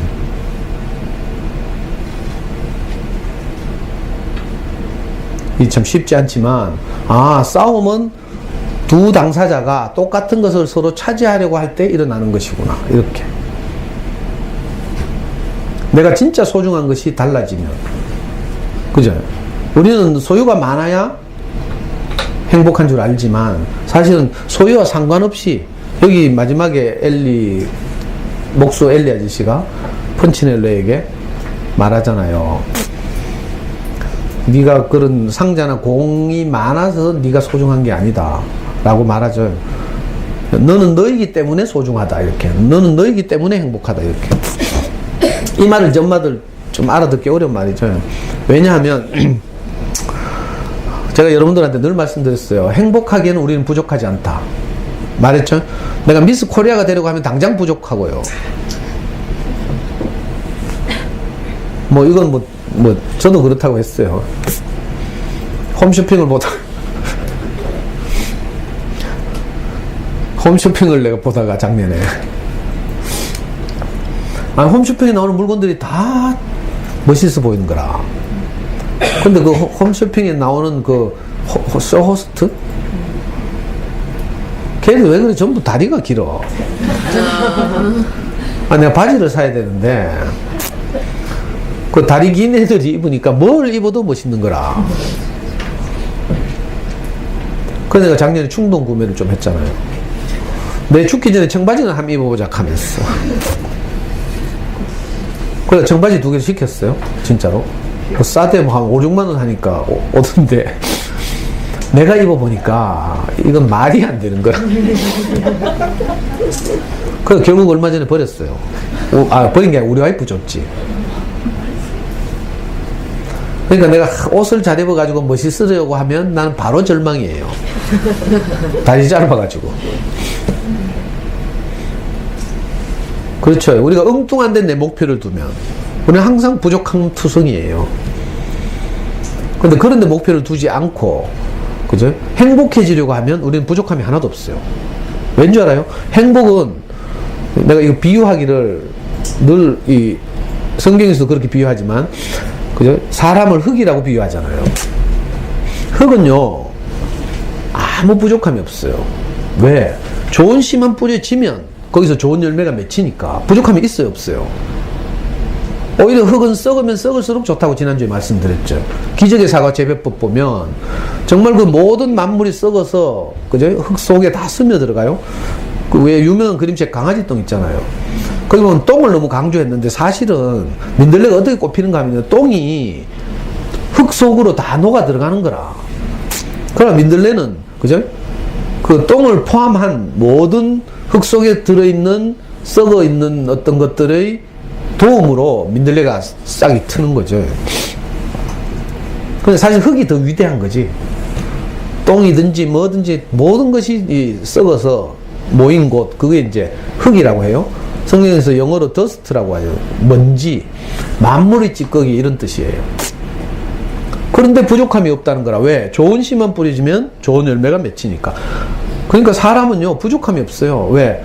좋은 말을 들으면, 그죠? 나를 행복하게 하는 말을 계속 들으면 나는 그렇게 살게 돼. 부족해요, 안 부족해요? 근데 엉뚱한 말을 들어서 내가 엉뚱한데 자꾸 이렇게 휩쓸려 다니고, 휩쓸려. 그래서 엄마들 만나는 밥 모임도 조심해야 돼. 그냥 뭣도 모르고 아이파크 이사 와가지고 있잖아. 뭐 비슷한 생활 수준에다가 학교요, 딱 영천초등학교 같으면 딱 모든 사람이 아이파크 2차지. 그죠? 그러니까 엄마들끼리 모여가지고 막 밥 모임하고 뭐 무슨 학예 끝나면 또 뭐 근처 카페 쫓아가고 막 가가지고 뭐 하겠어요. 결국 부정적인 얘기 담임 씻고 또 거기서 목소리 센 언니 있으면 막 자랑하는 거 다 들어야 되고. 그죠? 아니면 그 어떤 공부 잘하는 애 옆에 내 있으면 공부 잘하는 옆에 내 구석에서 뭐 하는지 뭐 이거 하고 이거 하니까 잘하더라 개사코 뭐 이러면 그거 다 들어야 돼. 집에 돌아오면 어떤지 알아요? 우울하다니까. 밥 모이는 뭐 좋은 정보 있는 줄 알고 쫓아가가 뭐 정보 하나도 없어. 그거 미안한 말인데. 그러니까 우리는 좋은 말을 듣고요, 나를 행복하게 하는 말을 듣고 너는 소중하다 이 말을 계속 듣고 있으면 내게서 그런 마음이 자꾸 형성되죠. 그래서 내가 행복하게 살게 되는 거예요. 그런 점에서 우리는 부족함이 없어. 이유 없이 이 책은 좀 한계가 있죠. 뭐 너는 존재만으로 뭐 특별하단다 이렇게 하고 있어요. 사실은 이 목사도 잘 몰라. 내가 볼 때 미안한데 이 세계적인 목사 보고 모른다 해가지고. 왜? 더 이상은 모르거든. 그냥 기독교적 세계관 안에서 하나님이 사람을 그렇게 여긴다고 하니까 그걸 그대로 이제 나무 인형에 빗대어서 써놓은 거예요. 근데 저는 이제 이것만 가지고는 제 인생이 복되지 않았어요. 저도 어릴 때부터 교회를 다니고 세례도 받고 그렇게 살았는데 이상하게 좀 허황되고 이랬거든요. 근데 제가 이제 이렇게 체계적이고 구체적인 말씀을 듣게 됐어요. 현대 자동차에서 생산되는 자동차는 공장에서 생산될 때 아무 문제가 없대. 왜? 휘발유만 들어가면, 연료만 들어가면, 그죠? 운전자가 하자는 대로 움직이는 게 자동차인 거라. 근데 자동차는 부족함이 없어. 근데 이놈의 인간들이 연료비 아끼려고 신나 떼는 거라. 알아요? 신나 떼는 자동차의 특징이 뭐예요? 검은 막 매연 나죠. 연료 바뀌려고 하다 보니까 이제 엔진도 망가지고 뭐 소음 나고 막 이런 거죠. 그러니까 정상적인 연료를 쓰면 아무 문제가 없도록 만들어져 있어요. 모든 전기 제품들을 보면 그저 콘센트에 꽂기만 하면 작동하도록 만들어져 있어요. 그래요, 안 그래요? 왜? 사람이 그렇거든요. 사람은 자기 개념이 없는 걸 못 만들어. 사람의 개념에는 항상 무엇이 들어와서, 무엇이 연결되어서, 무엇이, 그죠? 연료가 들어와서 또는 전기가 연결되어서 모든 것이 움직이도록 사람들이 만들어요. 전자동은 없어. 오토메이션은 없어. 왜? 사람이 그렇지 않기 때문에. 우리도 봐요. 내가 산소를 들이쉬고 살죠? 산소를 들이쉬면 뇌가 활성화되어서 생각을 하고 살아요. 생명체가 되는 거죠. 또 육체가 움직이게 되면 어떻게 돼요? 밥을 먹어야 돼요. 그러면 영양분이 내게 들어와서 이 소위 바이탈이라고 하죠. 활동하게 되는 거라. 마찬가지로 인격적으로도 내가 행복해지려면 행복 연료가 들어와야 되죠. 나를 소중하게 생각하는 마음. 그죠?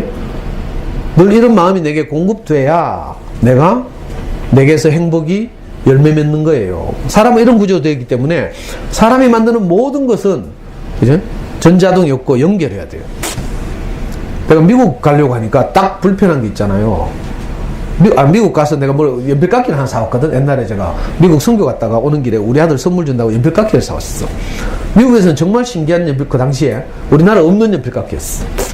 근데 문제는 우리나라 이 전기체제하고 이 전압이 안 맞는 거라. 그래, 그거 뭐라 합니까, 그거? 콧구멍. 어? 그래, 돼지코. 그거 있어야 되죠? 아답터. 그죠? 근데 신기하게도 안 되던 것이 꽂히잖아, 콘센트에. 내가 사온 연필깎이가 꽂히질 않던데, 그 돼지코 사다가 딱 끼워가지고 딱 하니까 딱 되죠. 정말 그 당시에 획기적인 연필깎이였거든. 요즘은 이제 우리나라도 발전해서 좋은 연필깎이들이 많이 있지만. 그 모든 사람이 발명한 모든 도구들은 다 이래요. 무엇이 연결돼야. 아니 뭐 간단히 이 형광등 있잖아요. 형광등. 형광등은요 전기에 연결되어 있기 때문에 빛을 내는 거라. 다른 이유 하나도 없어요. 지가 잘나서 빛이 나는 줄 알아요? 아니에요. 스위치를 켜서 그래. 그리고 이건 길게 보면 발전소의 전원에 연결되어 있죠. 많은 과정을 거쳐서. 우리도 마찬가지예요. 그죠? 내가 어디에 연결되어 있으면 돼. 어디에? 행복한 사람들에게. 전에도 했는데 이 책의 결론이 뭔지 알아요? 세상 모든 행복.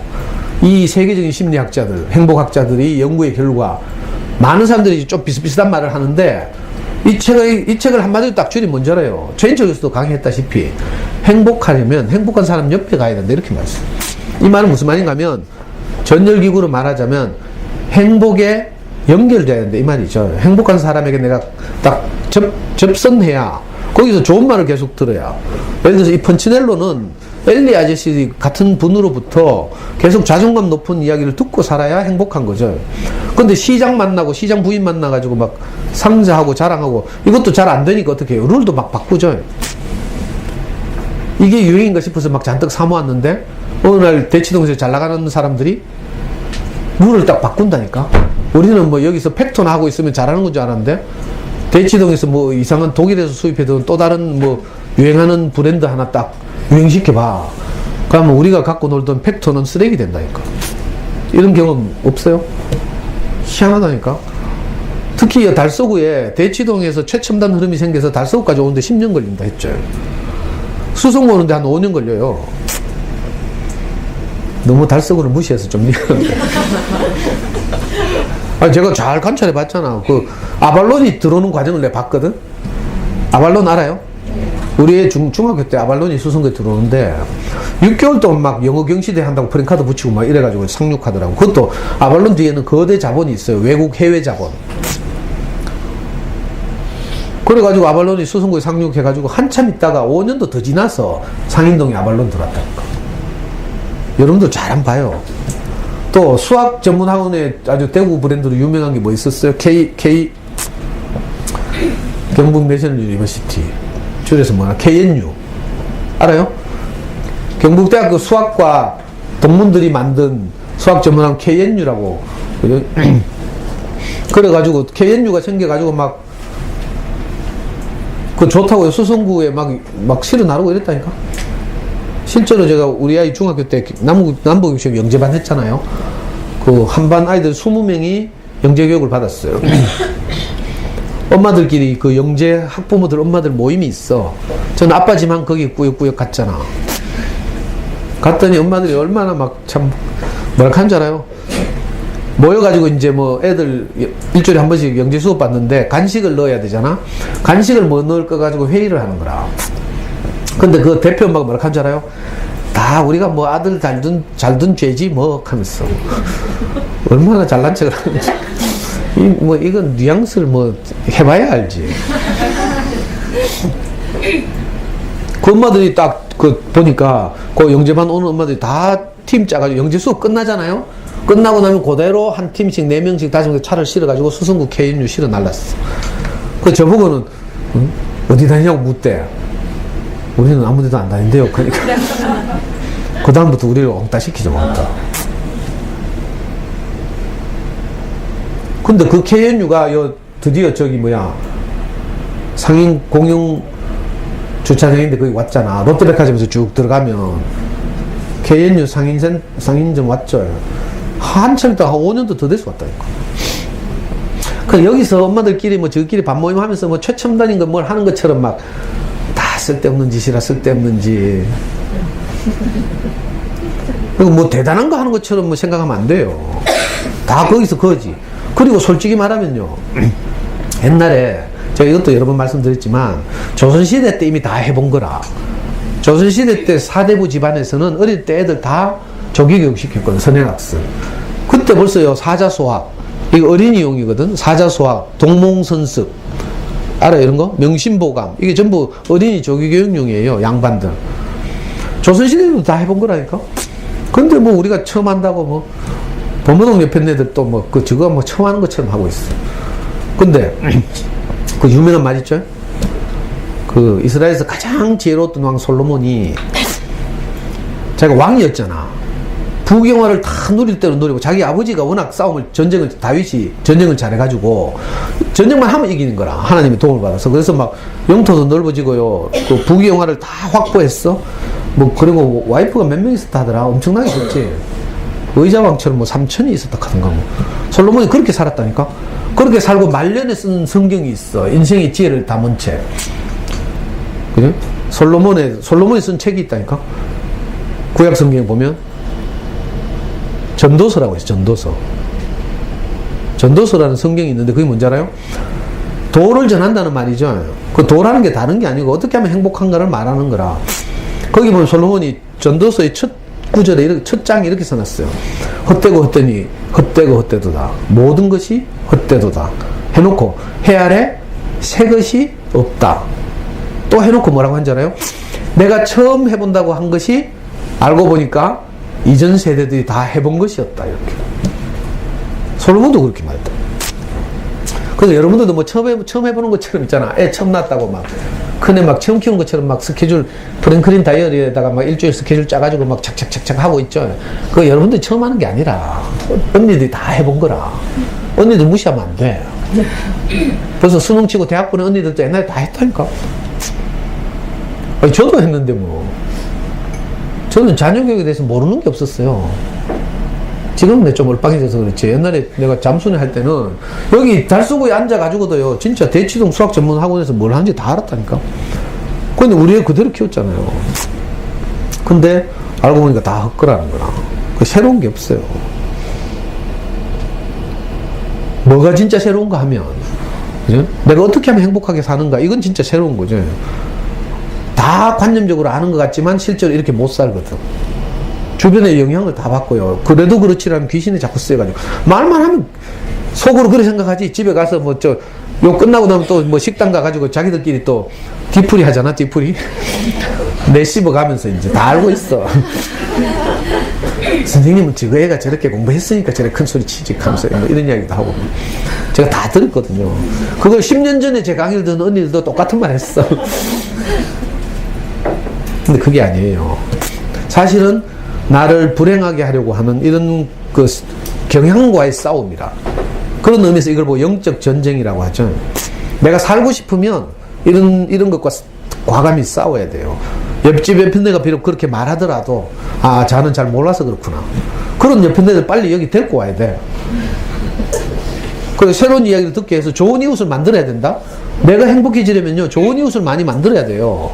내 주변에서 헛소리하는 옆편네들 많으면, 부정적인 이야기하는 옆편네들 많으면요 내가 계속 부정적인 이야기를 들어야 돼? 그럼 짜증난다니까. 제 강의를 듣던 보무동 옆편네 하나가 확 변했어. 맨날 막 남편하고 싸우고요, 뭐 엄마 욕하고 막 이랬는데 처음 왔을 때. 근데 이제 어떤 말을 듣더니 자기가 존재적으로 지지와 격려를 받다 보니까 자기가 확 좋아졌어. 그래서 전에는 친정 엄마가 내한테 조금만 이거 더 해주지 뭐 맨날 이런 식으로 우리는 지거는 야는 우회돼가지고 없제? 아니 엄마가 차를 그랜저를 선물해서 엄마가 타던 거 고맙잖아. 근데 뭐라 하는 줄 알아요? 아니 엄마 지는 벤츠 사면서 나는 다 찌그러진 꼬물 그랜저 준다 이렇게 하고 앉았다? 와, 아니 내주면 나는 막 처음에 이랬다고요. 그러니까 같은 상황도 그죠? 부정적으로 생각하려고 하면 끝이 없는 거지. 맞죠? 말 맞아. 그죠? 근데 뒤집어서 생각하면 너무 고맙잖아. 이랬던 이 엄마가 어떤 말을 듣고 자기 완전히 인생이 달라졌어요. 그전에는 엄마가 뭐 유산 좀 덜 주고 덜 도와주고 이러니까 늘 원망하고 이랬는데 오늘 이 아줌마의 대화명을 우리 카페 대화명을 감사라고 바꿨잖아. 모든 것이 감사하게 된 거라. 그래가지고 친정 엄마가 깜짝 놀란 거라. 맨날 이게 원망하고 있잖아요. 티격태격하고 이 아줌마가 오죽하면 친정 엄마하고 살기 싫어가지고 그죠? 가출해가지고 그죠? 따로 살림 차렸다니까. 그럴 정도였는데 최근에 이 딸이 변하니까 엄마가 너무 좋아가지고 딸 따라서 우리 교회 오는 거라. 그래서 이 엄마가 저를 졸졸 따라다녀요 지금. 내하고 같은 우리 교회 가면 여러 모임이 있는데 또래들 모임이 많거든요. 그 설교를 듣고 나면 이제 그냥 헤어지는 게 아니라 우리는 점심 먹고 나서 그 석가모니 제자들처럼, 석가모니 제자들은 항상 석가모니의 설법을 듣고 나면 어떻게 해요? 그죠? 그 들은 소감을 발표하죠. 발표. 아시여문하면서 그 불경들 읽어보면 이런 말 많거든요. 아시여문. 나는 이렇게 들었습니다. 나는 부처님의 설법을 이렇게 들었습니다 하고 자기 생각을 이야기한다니까. 이렇게 하면서 서로가 더 깊어지는 거야. 우리도 그렇게 하거든요.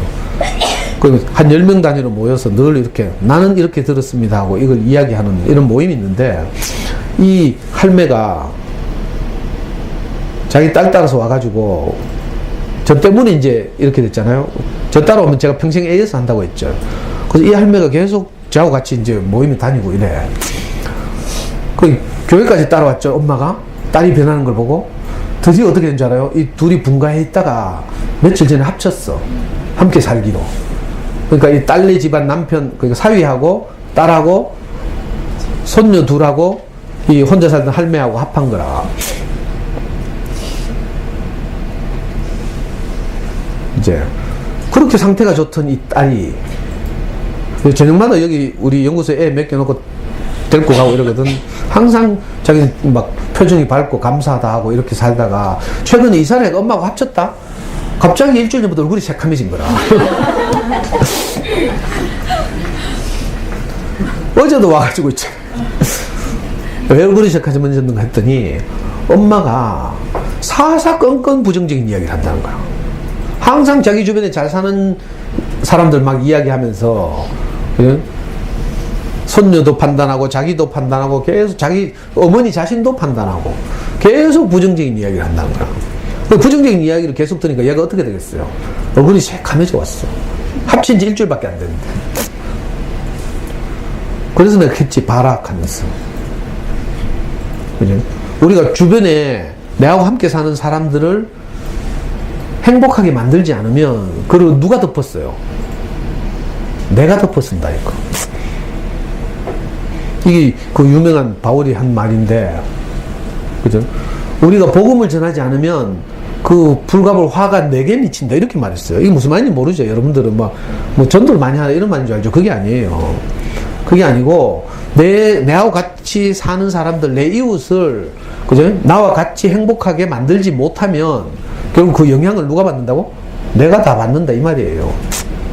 그러니까 할 수만 있으면 내가 정신 차려야 돼. 그래가지고 우리 아이들도 자존감을 높여야 하고요. 그래도 그렇지 공부는 잘해야지 이렇게 하면 안 되고 명확하게 이걸 구분할 줄 알아야죠. 공부는 뭐 하기 위해서 하는 것이다? 안정된 직업을 가질 확률을 높이기 위해서 하는 것이다.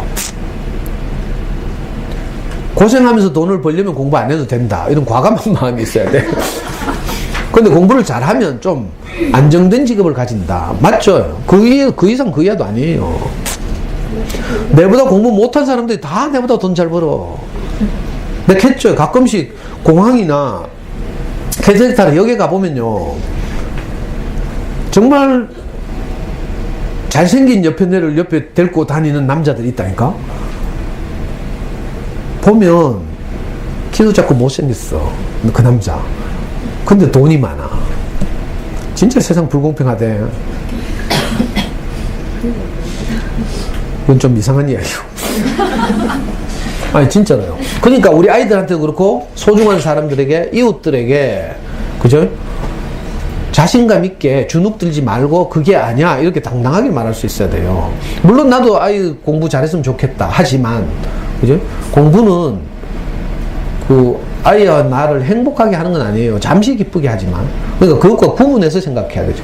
아이를 소중하게 생각하는 것하고 공부를 잘하고 못하는 건 좀 다른 문제죠. 이게 잘 구분이 안 되고 섞이면 공부 못하면 미워 보이죠. 물론 저도 옛날에 잘 모를 때는 그랬어요. 근데 해보니까 그죠? 아이가 잘하고 못하고 아무 상관이 없다니까. 너무 소중하잖아요. 우리 애한테 내가 130만 원 투자해가지고 아이폰 10을 사줬잖아. 이번 주에 그걸 사진 찍어가지고 우리 가족 단톡방 꼴랑 3명 있는데 올리면서 와 아이폰 10 정말 좋다 하면서 너무 행복하다 하면서 와 진짜 막 금빛 나고 막 있잖아요. 내가 우리 연구소 단톡방에 그걸 복사해서 올렸는데 아줌마들이 아무 반응이 없더라. 그 뭔 사진인지도 모르나 봐. 우리 국내는 아직 구경도 못한 아이폰 10 사진인데. 그래가지고 우리 애가 막 너무 좋다 하면서 행복하다 하면서 막 이렇게 하는 거라. 그래서 내가 일부러 한마디 했어요. 아빠는 너무 슬프다 하면서. 눈물 줄줄 흘리면서. 득하니까 우리 애가 하는 말이 왜 아들이 행복하다 하는데 아빠도 같이 행복해야지 하면서. 득하니까 우리 와이프가 아빠 괜히 투정 부려보는 거다 하면서. 근데 진짜 제 마음은요. 애가 비록 내가 돈 130만 원 지불했지만 애가 너무 행복해 하니까 내 기분이 막 좋잖아요. 외국에 나가서 해외에서 혼자 외롭게 사는 애가 그죠? 행복해하고 기뻐하고 하니까 너무 행복하더라고요. 안 그러면 한번 생각해봐요. 이제 28, 27 된 애가 그죠? 평생 직장에 매여가지고 아침 일찍 출근해가지고 저녁 늦게까지 일하고 돌아와요. 인생에 낙이 뭐가 있어요? 먹고 사는 게 다라. 이거 큰일이라니까. 그게 아니에요.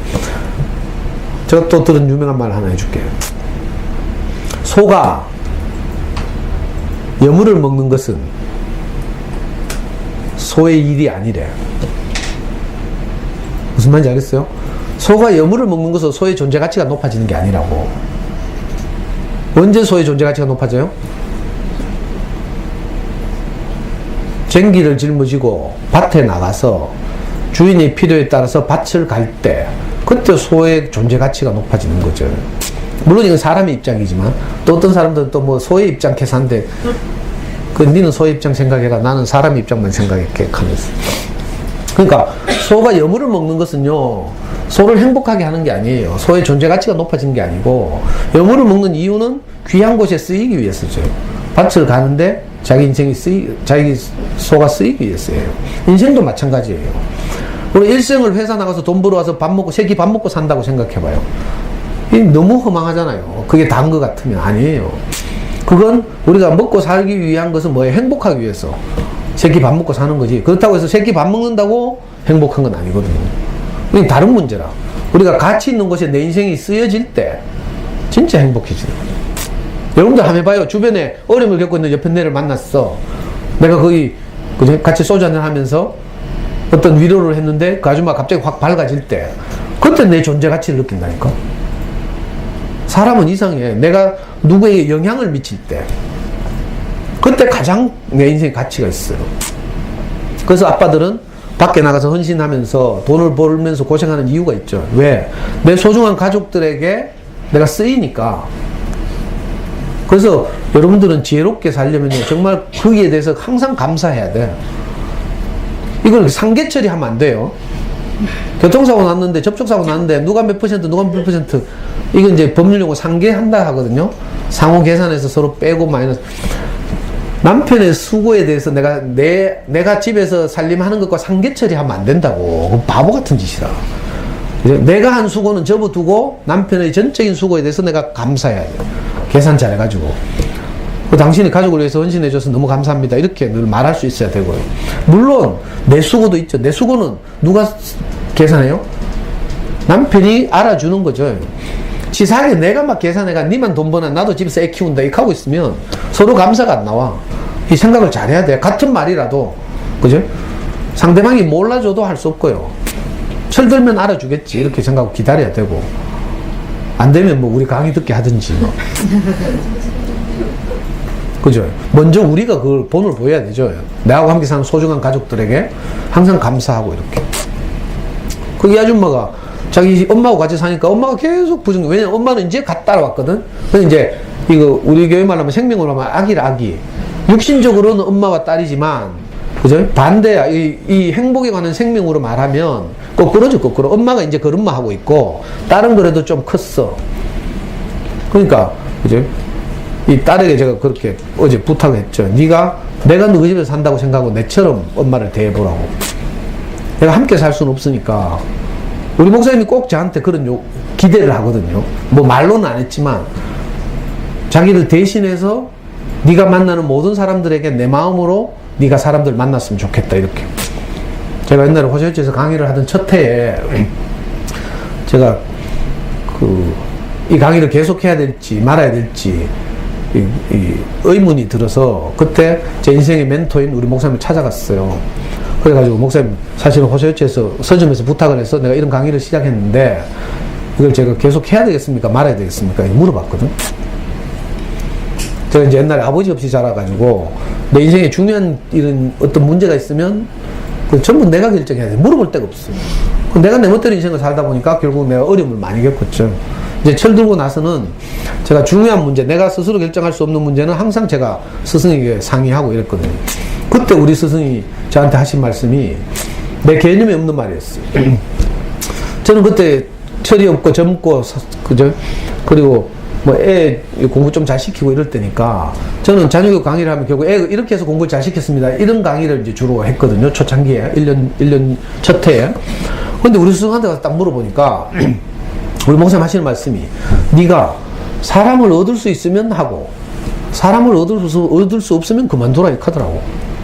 그 말이 저를 망치로 때리는 것 같았어.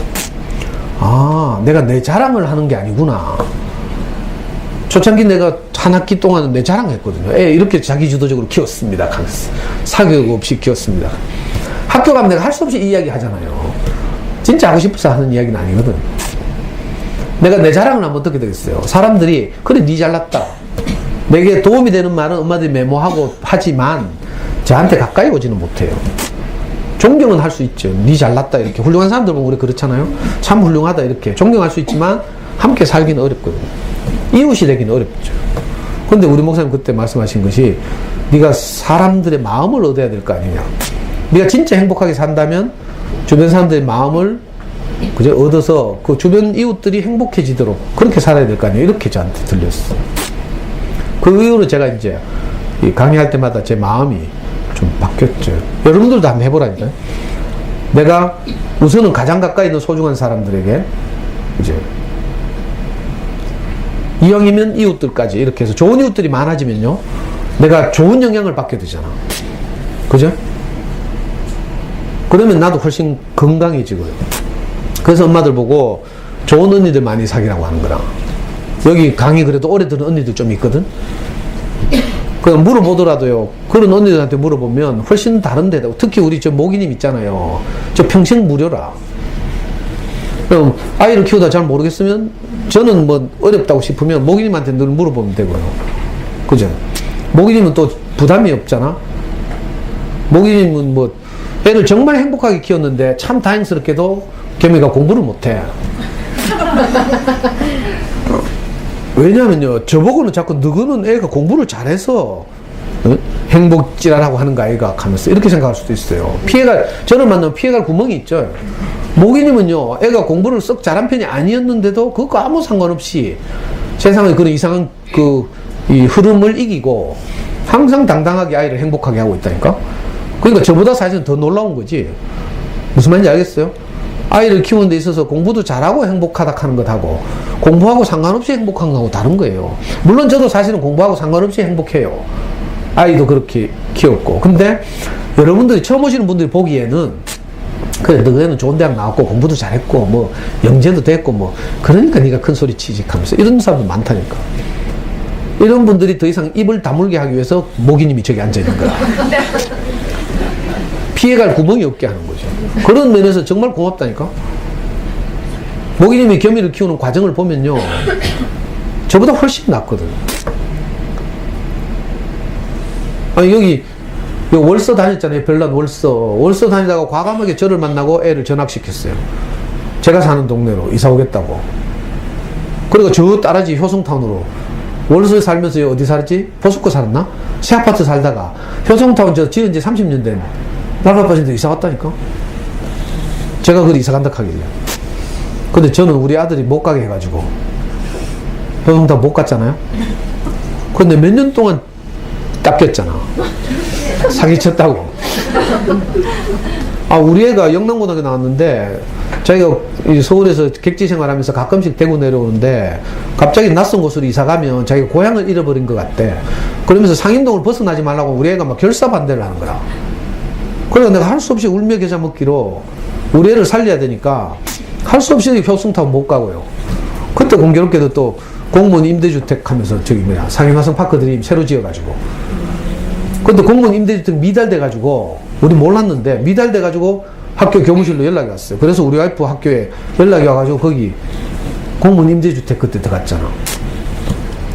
그리고 우리 팔자에 없는 새 아파트에 살게 됐어요. 그 임대기간 끝나가지고 할 수 없이 거기 샀잖아 또 이제. 2단지에서 1단지로 이사 와가지고. 살 때도요, 저는 뭐 옛날에 돈을 못 벌어가 돈 한 푼도 없거든요. 근데 신기하게 정부에서 전세 대란을 해소하겠다고 갑자기 이상한 제도를 만들었어. 그 당시에 수익 공유형 모기지정하는 제도를 만들어가지고, 그죠? 주택 가격의 70%를 대출해 주는데, 이자가, 이율이 1.5%라. 1.5%, 1억 9천만 원을 받으니까, 한 달에 90몇만 원씩 20년을 갚으면, 이 집이 우리 집 되는 거라. 그리고 중간에 팔 경우에는, 집값 오른 거를 정부하고 내하고 나누는 거라. 이게 수익 공유형. 우리는 주거를 목적으로 하기 때문에 뭐 이사 갈 일 없으니까. 요즘 그 정도 월세도 그만큼 하죠. 월세도 34평 한 100만 원 정도 하잖아요. 그 우리 아들 덕분에 우리가 갑자기 주거 형편도 나아지고요. 저는 모든 게 이렇게 달라졌어요. 내가 한 게 하나도 없고요. 진짜 하늘이 도와가지고. 여기 펀치넬로가 막 상자하고 공하고 들고 가다가 막 지는 어디로 가는지 모르고 산꼭대기로 가는 줄 아는데 알고 보니까 잘 안 풀려가지고 어디 걸려 넘어졌죠. 걸려 넘어지고 나서 보니까 그 집이 뭐였어요? 엘리니 집이었어요. 혹시 여러분들 중에 내가 원하는 대로 인생이 안 풀리는 분들이 있을지도 몰라요. 저처럼. 근데 그게 복인 줄 알아야 돼. 내 뜻대로 척척척척 애가 공부 잘하고 이랬으면 여러분들은 생전에 이런 강의 못 들어요. 안 그렇겠어요? 뭐 자녀교에서 다 알고 이랬으면 이런 강의 절대로 들을 필요 없어요. 저는요, 정말 저는 우리 와이프가 내하고 아이를 버리고 도망가는 그 사건이 없었더라면 절대로 우리 스승 못 만났어요. 그럼 저는 뭐 바보처럼 그냥 어디로도 가는지 모르고 그렇게 막 살다 죽었겠지. 근데 고맙게도 우리 와이프가 저를 버려주는 바람에 우리 목사님 만나는 기적 같은 사건이 생겼잖아요. 그러니까 이 펀치넬로처럼 막 어디 막 따라가다가 잘 안 되잖아요. 그 꼴찌하는 이런 게 복이다니까, 복. 이걸 보고 그 유명한 그제 또 신약 성경의 대부분을 쓴 바울이 뭐라 한지 알아요? 사방으로 내가 우겨쌈을 당할지라도, 우겨쌈이 무슨 말인지 알죠? 내가 사방으로 길이 막히더라도 절망하지 않을 것은 뭐가 있어서? 하늘로 뚫힌 길이 있어서 그렇다. 만약에 내가 사방으로 안 막히면요, 꼭 요 동서남북 중에서 문을 찾는다니까? 그죠? 여기서 막히면 요거 뭐, 예를 들어서 공부 안 되면 운동 안 되면 음악, 뭐, 이렇게라도 돌파구를 찾는 거라. 근데 다 막히면 어떻게 돼요? 기적이 일어난다니까. 하늘을 쳐다보게 돼요. 저처럼. 하늘에서 썩은 새끼줄이라도 안 내려오나 싶어가지고. 근데 그 썩은 새끼줄인 줄 알았던 그 사건이 내 인생을 이렇게 복되게 할 줄 몰랐거든요. 여러분들도 혹시, 그죠? 이 경쟁이 치열한 이 세계에서 이상하게 뭐가 내 뜻대로 잘 안 되는 경우가 있어요. 근데 그게 복인 줄 알아야 되니까. 우리는 그걸 몰라. 내 뜻대로 안 되는 게 복이라니까. 저는 내 뜻대로 하다가 폭삭 망했잖아요. 34살까지 제가 내 원대로 살았어요. 내 하고 싶은 대로. 근데 그 결과는 어땠어요? 마누라한테 버림받고 애 고아될 뻔하고 그랬다니까. 그때 내가 깨달았어요. 아, 내 뜻대로 살아서 이 꼬라지가 됐구나. 그 후로 저는 제 인생을 내 뜻대로 살지 않게 됐어요. 내 뜻대로 사니까 망한 걸 철저하게 경험했거든요. 여러분들도 한번 해보라니까. 잘 안 될 때가 복이라. 역설적이죠. 군대 가면 이런 거 하거든요. 선착순 시켜 훈련소 가면 정신을 집중시키고 힘을 뺀다고. 힘을 주고 있으면 긴장이 되거든. 그러면 사고 쳐. 뭐든지 운동할 때 힘을 빼라고 하죠. 수영할 때도 그렇고 골프 칠 때도 그렇고 뭐 운전할 때도 다 힘을 빼야 돼요. 초보들 막 운전대 들고 막 덜덜덜 떨면서 막 뭐 조금만 움직여도 확 꺾고 막 이래가 사고 나거든요. 그래서 군대에서는 훈련병도 힘을 빼려고 기압을 계속 줘요. 돌리고 선착순 시킬 때가 있어요. 저 축구 골 때까지 선착순이 가거든. 그럼 막 새가 빠지게 뛰가요. 근데 어느 날 조교가 뭐라 하는 줄 알아요? 뒤로 돌아 뛰어 간다니까. 그러면 제일 꼴찌 가던 놈이 갑자기 1등 되는 거야. 어쩌면 행복이 이런 건지도 몰라요. 아니, 이건 내가 우리 목사님한테 배운 거라. 저는요, 일반적인 세계에서 꼴찌였죠, 꼴찌. 제 인생을 잘못 살아가지고, 제일 낙오자였는데, 뒤로 돌아 뛰어다니까 어느 날 1등 돼 있어, 1등. 가장 행복하게 돼 있어. 여러분들도 혹시 저 같은 분이 있으면 진짜 복인 줄 알아야 돼요. 아이를 키우는 일이 이상하게 뭐 내가 잘 모르고 서툴고 내 원대로 안 되고 이런 일이 있었다. 그게 복이 돼가지고 지금 여기까지 왔어요. 누구한테 꼬시켜온지는 제가 다 모르겠지만. 진짜 복이라니까. 앞으로 이 강의를 계속 한번 들어봐요. 나도 모르는 사이에 내가 동이 서에서 먼 것처럼 이렇게 옮겨져 있어. 성경에 그런 표현이 있더라니까. 동이 서에서 먼 것처럼. 이게 무슨 말이에요? 영원히 다시 돌아갈 수 없다 이런 뜻이죠. 동과 서는 항상 나를 기준으로 오른쪽이 동이고 왼쪽이 서거든요. 동과 서는 절대로 만날 수가 없어요.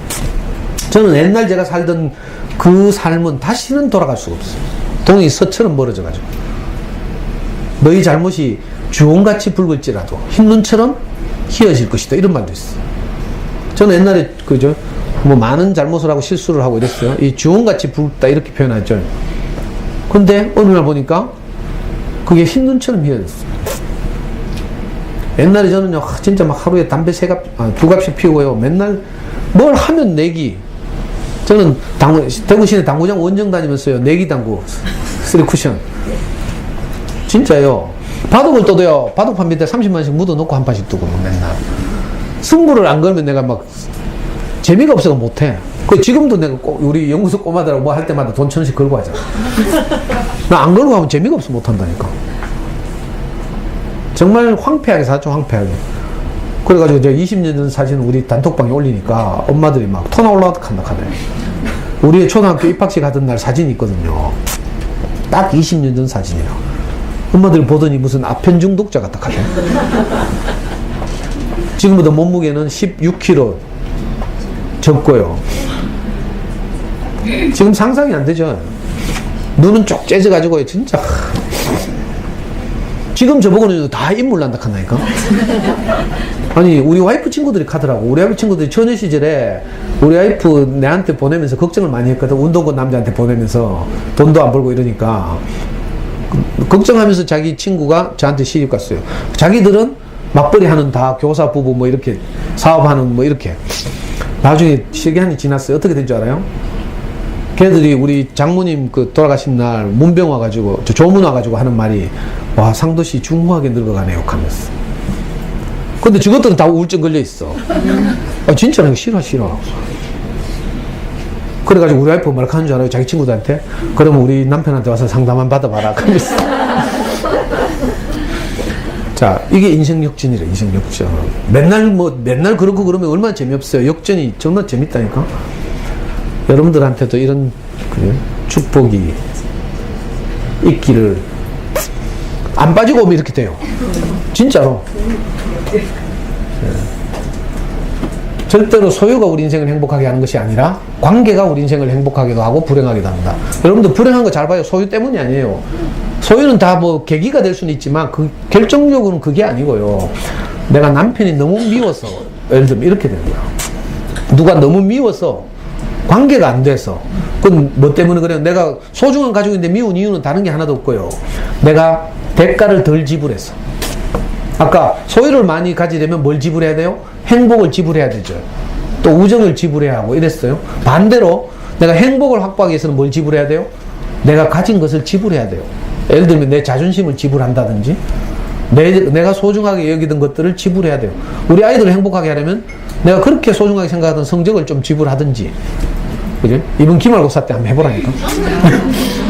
공부시키지 말란 말이 아니에요. 최선을 다해서 시키되 애가 부딪히면 뭐 거기서 멈춰야 돼요. 시켜야지 당연히 공부 잘해야 돼. 잘할수록 좋죠. 그러나 그것이 아이가 아직 어려서 감당할 수 없을 만큼 되면 거기서 멈춰야 돼요.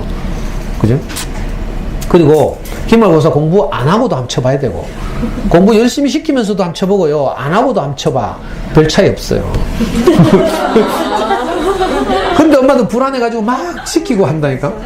제가 이거 다 실험해 본 거예요. 큰 차이 없어. 똑똑한 놈은요 수업시간에 집중하고 이래가지고 성적 잘 나오고요. 그죠? 근데 너무 고생하지 말고 이제 기말 다가오죠. 앞으로 이제 기말 동안 빠지지 말고 나와서 이 면역 주사를 맞고 기말을 지냈으면 좋겠어요. 마치겠습니다.